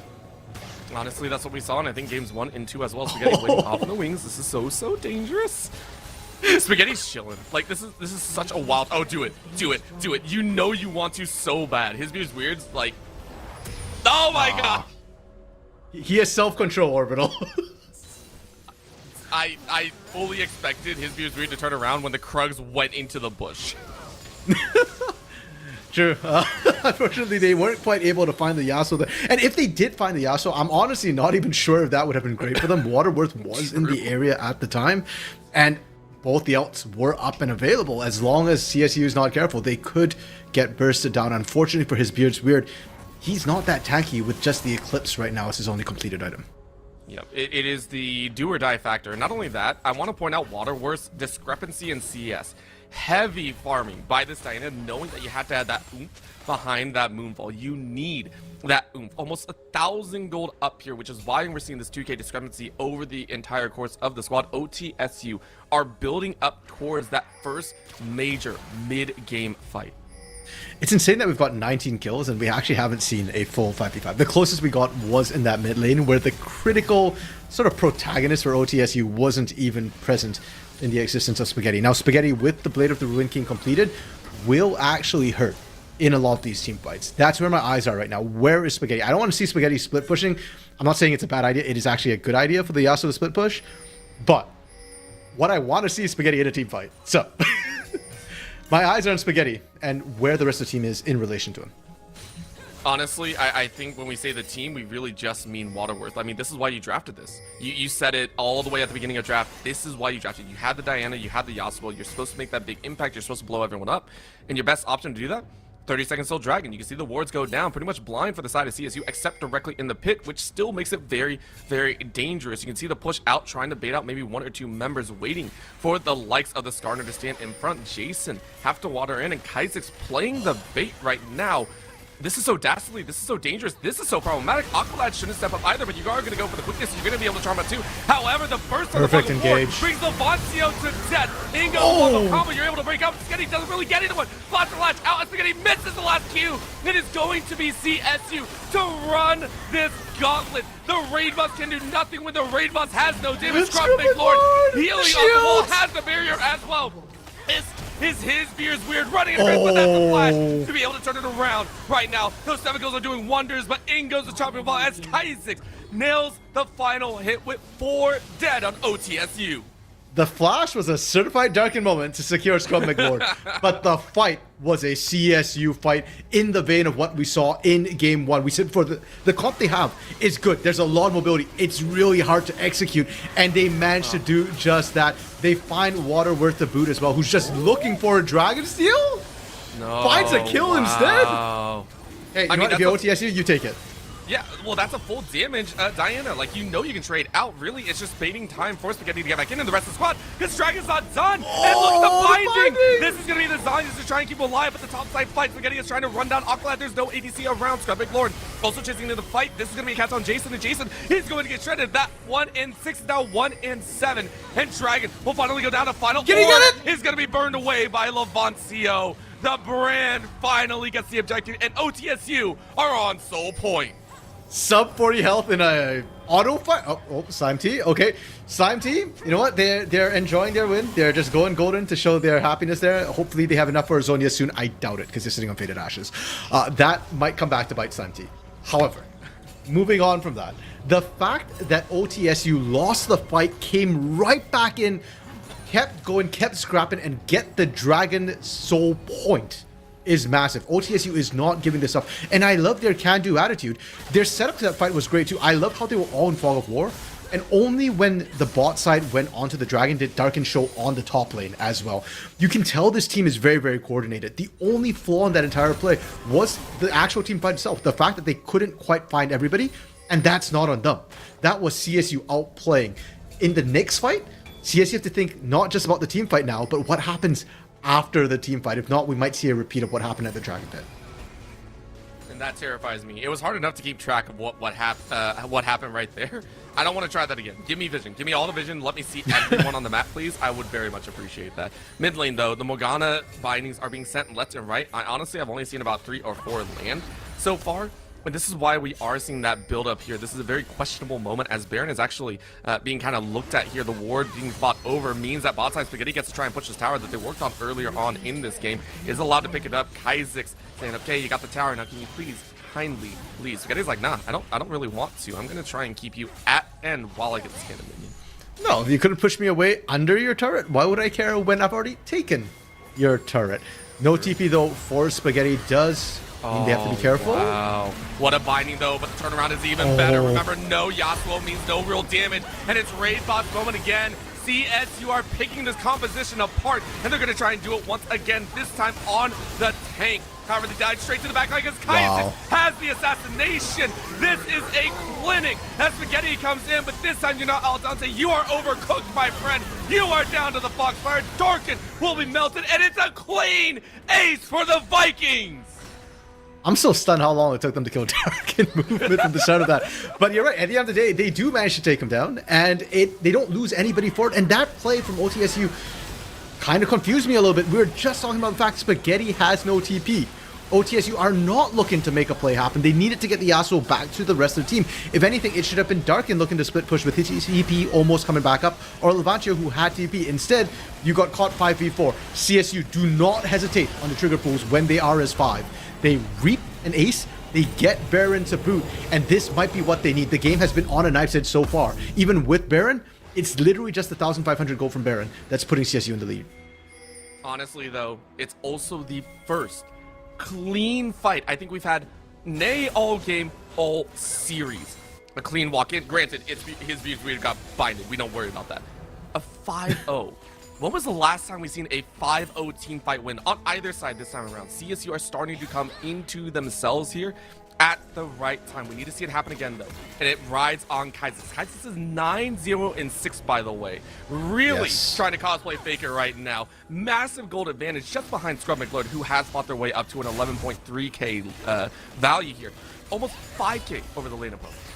And huge props to his Spirit and Aqualad as well. Aqualad has been finding some unreal engages. And you look at the amount of AoE, especially the amount of close range AoE that OTSU has, and it feels like Aqualad is risking life and limb every time he initiates, but there's zero hesitation. He just gets in there and makes it happen. And he's blowing the Black Shield from Samti early. Samti has to throw it on somebody, and oftentimes you'll see his Spirit fall up on somebody else immediately so that they actually get the CC down. And if they get those picks, if they can find Waterworth, if they can find Spaghetti, or they can find Levantio before Levantio can get the ult off, they have such a massive advantage. I love the way they're collapsing and immediately dispersing after so that the AoE isn't connecting. And of course, you'll need to use that dispersal tool to fight for this dragon. In 30 seconds, OTSU, yes, they lost a few team fights, but they still have control of the global game. They are 3 dragons deep, looking for another. Waterworth and Spaghetti are currently joined at the hip as well, waiting for a chance to use their double blue bus to pull off the heist of the kills. The Moonfall Last Breath combo has yet to be really clean in the engagement, and now once again they wander into darkness. I was so worried for Spaghetti. If the Impale just landed right there and there's enough people, if the Yasuo goes down, how do you fight this? OTSU, though, they've done such a great job collecting objectives, and this is Inferno's sole point. OTSU have the advantage of pressure. CSU have his Spirit on a huge flank.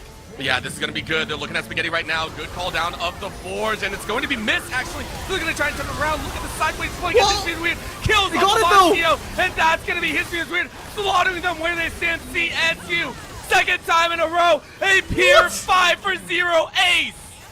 Sorry, who's got the AoE wombo combo team? Because it looked like CSU, but the draft tells me it's OTSU who did it. The immediate collapse, the burn that came through. Waterworth, Spaghetti, and Avancio just melted in that fight. Now, 30-second death timer for Raid Boss, Dark and Moments, 20 seconds on pretty much everyone else. CSU, I don't think they can end the game, but they can certainly leave the base in shambles. They want to pay back. OTSU are going to possibly lose a Nexus Tower. Wait, They're can going they to end actually it? look for it. They're going to say, hey, listen, you don't have big time ultimates and we have some of the HP value, so maybe we keep pushing. But no, they draw the TP and Jason brings back with a full HP bar. And like I said, they pay the price back from game number 2. They take a single Nexus Tower. And they're going to fall back and be able to pick this dragon up as well. OTSU, they've got to clear out the minions. And with a super in that mid wave already, they're going to be a bit delayed. Are they going to just ignore it and keep pushing in? Spaghetti has the fast track on the bot lane right now, but nobody else to back him up. I don't think you want to challenge Jason. So far, had a rough time in lane, and yet outside of lane, has not died yet. Actually, no, I believe I miscalculated that. Was 1 in 5 or 1 in 6 leaving the lane. Still, way better time. 3, 7, and 10 now.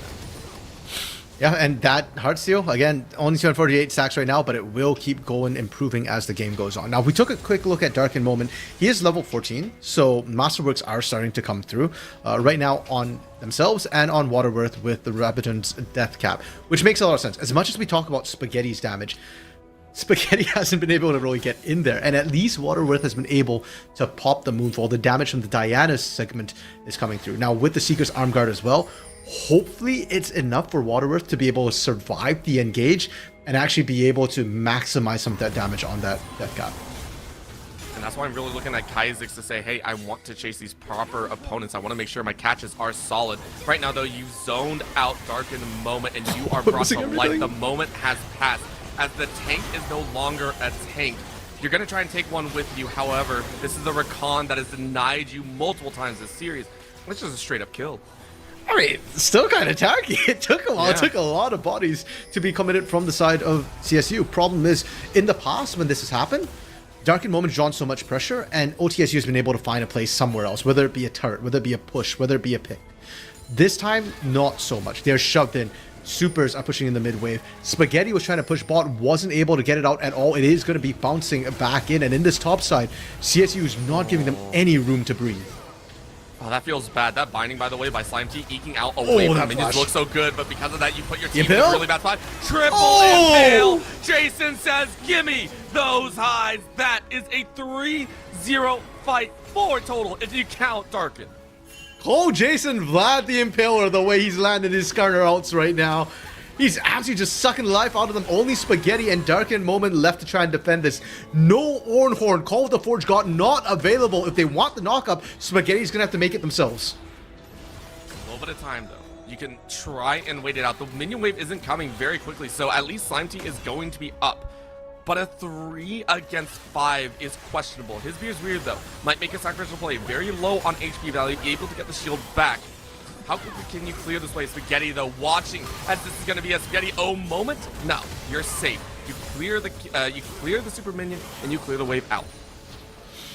Okay, Raid Boss still doing their job. That Ornn is still being an absolute unit and was able to create the space they needed to clear out the wave. Baron has spawned while all the chaos was happening. CSU, though, will have to go back to base to reset. I think they're a little bit low on health. Our producer Adam flagging the fact that the third masterwork has come through for OTSU, a critical one on the Infinity Edge. Again, we haven't seen Spaghetti land that perfect last breath yet, but the chance is still there. The flip is still possible. Even when you're 6,000 go down, Diana Yasuo can always still make miracles happen. I hate the fact that I feel like OTSU are praying for like a game 1 scenario again, where the early game doesn't matter, where it just comes down to, can you hit that R button? And this time around, it's so much scarier because Darkin is still hanging on to that as well. Over 4k HP, being that bully in the lane, and Jason almost stepping out of the way. But you can see the cautiousness, the tippy toes, trying to make sure that they dance their way around this ballroom floor without causing a problem. Okay. They just have. I just called it out. I swear the cast curse is real. Scrub McLord is down. It's a shutdown. And I don't know if they're going to follow up. Jason trying to run interference, but how much can you do? The burn is just too good. Slime Team flashing forward to ensure the shackles land. In goes his Beer's Weird to try and pull off a heist, but you don't. It's a 3-0 in turn as OTSU look at Baron. It's a Diana, it's a Yasuo, it's the miracle we were just talking about. The fact they can turn even when 6k down, and with the Baron, pardon me, up and available to boot, OTSU going to be able to pick that one up and pretty much bring the game to a much more equal state. The last time CSU got the Baron, they took an inhibitor and pushed in. This time OTSU with a Baron for themselves, but again, no marksman. I wonder if they can make this a pushing Baron or whether it will just end up being a stall Baron. I think it has to be a stall. You're looking at Dragon in 30 and you want that soul as much as possible. I think you just use it to buffer out the wave and then look to try and get wards down, right? I mean, the vision is fairly dark for them right now for OTSU. They don't need too much light, though. When they know they've got the numbers advantage, they've got the positional advantage. They're going to be the first to this Dragon right now. And again, this is Chemtech Soul that OTSU is looking for. CSU. Wow. Oh, wow. They got picked. Screw going for the Dragon. Go for the kills, but maybe they overextended. Take a look at the fight back. Once again, Jason is running interference, and everyone is Scrub McLord still firing away. And look at the assassination. Kaizek said, yo, I may not have the book, but I read you like one. Kaizek goes straight to the back line. Scrumlord is alive. Darken is the last one standing, but you're just a ball of meat. All you can do is wait. Actually, I lied. You just scrub Scrumlord off the map, but the orbs are burning through you. You're trying to run away and bait out for a little bit more time, but still, this is CSU fighting back against a surprise in their own jungle. Okay, this is massive. As long as Darkin can waste time, that's actually huge, because now CSU can't look to try and end the game. Even taking the inhibitor is going to be rather dicey. The call is to go for Dragon. But keep in mind, with the TP available on 2 members of OTSU who are respawning soon, Spaghetti and Levancio, and with the low health of Kaizek, the fact that they'll have to tank, they've got to get this and get out ASAP. There are minions to the bot side that OTSU can TP to. We are watching those timers, Spaghetti. Do you want to do it? No. I like this call, OTSU, saying we don't want to use the TPs. I agree. They could have tried if they knew how still healthy the Dragon was originally. However, it's just taken away. It's going to be taken. CSU live to see another day of a possible soul for themselves. Oh, Kaizek, that was just mean. That is really annoying for OTSU that their support just got picked right there. Slime Tea is not necessarily the integral part of the team for pushing, but the Black Shield has been instrumental, as well as the ultimate, in terms of trying to chain that big wombo combo AoE, and because of that, OTSU now won't be able to push. It's worth noting as well that OTSU went down, so they got no Baron push whatsoever, because all of them got wiped trying to go around that Dragon area. When all is said and done, the advantages OTSU should have had have been largely nullified. The gold cap has shrunk ever so slightly, but it still feels like it's coming down to execution. Who can find the engage first? Will Aqualad be able to do that? Or can Waterworth and Spaghetti find Scrub McLord? Because that is the win condition right now for OTSU. I was about to say, that was the one in the previous side as well. Darken Moment literally had to clap the back of Scrub McLord with an auto. It was what, like a 500 auto straight there? But Scrub McLord is starting to shine here. 8-3 and 19 has really kept themselves safe in a lot of these moments. Plus Aqualad, don't get me wrong, but to go 8-3 and 19 when the entirety of the composition on the other side is meant to just kill you, very, very impressive feat. You are now 4 items deep into this build. I'm expecting that to be a GA at the very end, but still very important. Kaizek, why did you get the book so late, my man? It's never too late when you haven't died a single time. And you know what? If I'm deathless, I'm fine the mid lane, man. It's like the curse of the mid lane. You know, okay, here's the thing. If you die now, you don't lose a single stack. So no value lost. And if you don't die now, you stack it, and it's easier for you to stack because you're so far ahead. It's a win-win as far as I'm concerned. I hate that makes sense so much, RMC. I hate you for that fact. But it is a book. Kaizek said, I need immediate power spike for a low amount of gold just to fill the pockets and I get kills as well. That's great. Top side push being layered out. Zap taking Slime Tea's HP down to 60%. Jason with the split push in the mid lane. I'm honestly not sure how I feel about that, because I feel like the tankiness would be very helpful for the team. But if you can get the wave in, hey, that is still kind of useful. Unfortunately, there's so much wave on the side of OTSU. Levancio is so easily able to clear that out. Kaizek gets caught-ish, but they don't want to commit on it. As fed as Kaizek is, 15-0 and 12, the big team fight threat is still the Zeri. That's the one that's going to shred through Darken Moment. That's the one who can pump out consistent damage, whereas Kaizek's all about that burst. Once the charm goes down, you're safe. or however long that cooldown takes, that 7 to 12 seconds while you're waiting for that charm to come back up. And I love the fact that the identification from OTSU saying, yeah, even though Kha'Zix is unkilled, we can't be baited by that. We need to take out this Zeri. You called it out perfectly, and OTSU are running that play. Topside nullified those, so CSU saying, okay, we didn't get much there. Let's go back, clean up, and prepare for a possible Baron, which is up in 50 seconds. It's just going to get pressure, but because it's so far away, I do like the fact that we rotate it to the bot lane instead. That inner turret is a lot harder for OTSU to defend. They don't have the walls around it that make it a natural choke point. And once they get that bot side turret, then they can rotate right back up, go towards the Baron, because it does feel like both teams kind of need that Baron to crack these stronger turrets, these inhibitor turrets specifically. We're right back to it. RMC, it's only poetic justice that game 1 was a scrap fest. Kill a minute, if you were counting. Game 2, it was OTSU to push. They said, this is ours, we know how to take a game, and yet it was still close, and yet we're right back in that territory of press R, win the fight, claim the crown in the series. Baron is now alive. RMC, it's time to play. You know what, if it is a poem, it's a very long and dramatic one. It feels almost like a saga or an epic at this point, because the games have gone long. Lights are out around the Baron pit. Oh no. They're looking for oh bait. no, they're waiting. Wait, the Moonfall went down! Waterworth missed! Moonfall crashed into nothing, and so Aqualad decides to go in. There is not a chance, however, Aqualad is taken white low. The burn in the background means a death. His Beast actually has to run away. What in the world? They missed the Moonfall, but take the fight. Scrubbing Lord running for their life. Kha'Zix looking to try to assassinate the back line, but the burn for the Baron is just too good. Levancio saying, yo, you are gone. Power Baron! Scrubbing Lord is still very much alive and healing. Levancio flashes away. Darken trying to chase down this squishy ADC, but it's not happening. The squirreliness leads to life.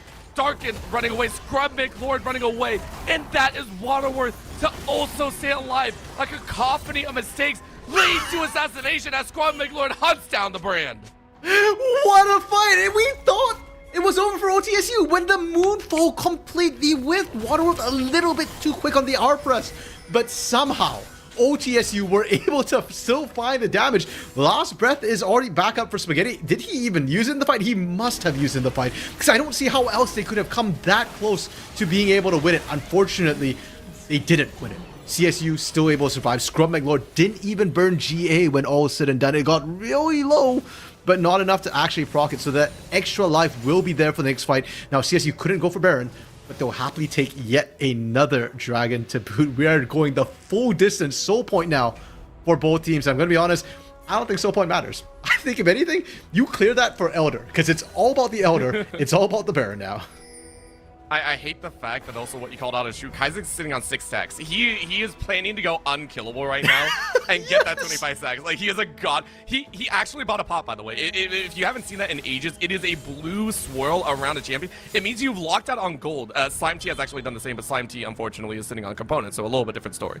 Like, this is ridiculous, RMC. We are down to that moment of we need to see perfect engagement. Scrum and Lord, most notably, still has the GA. That is very important for this upcoming Baron fight. Well, I think buying pots at this time makes a lot of sense. This is the critical fight. We are almost 40 minutes in. We've seen what happens when a team loses a fight at 40 minutes. Heck, it happened to OTSU. They just melted it. It's all gone.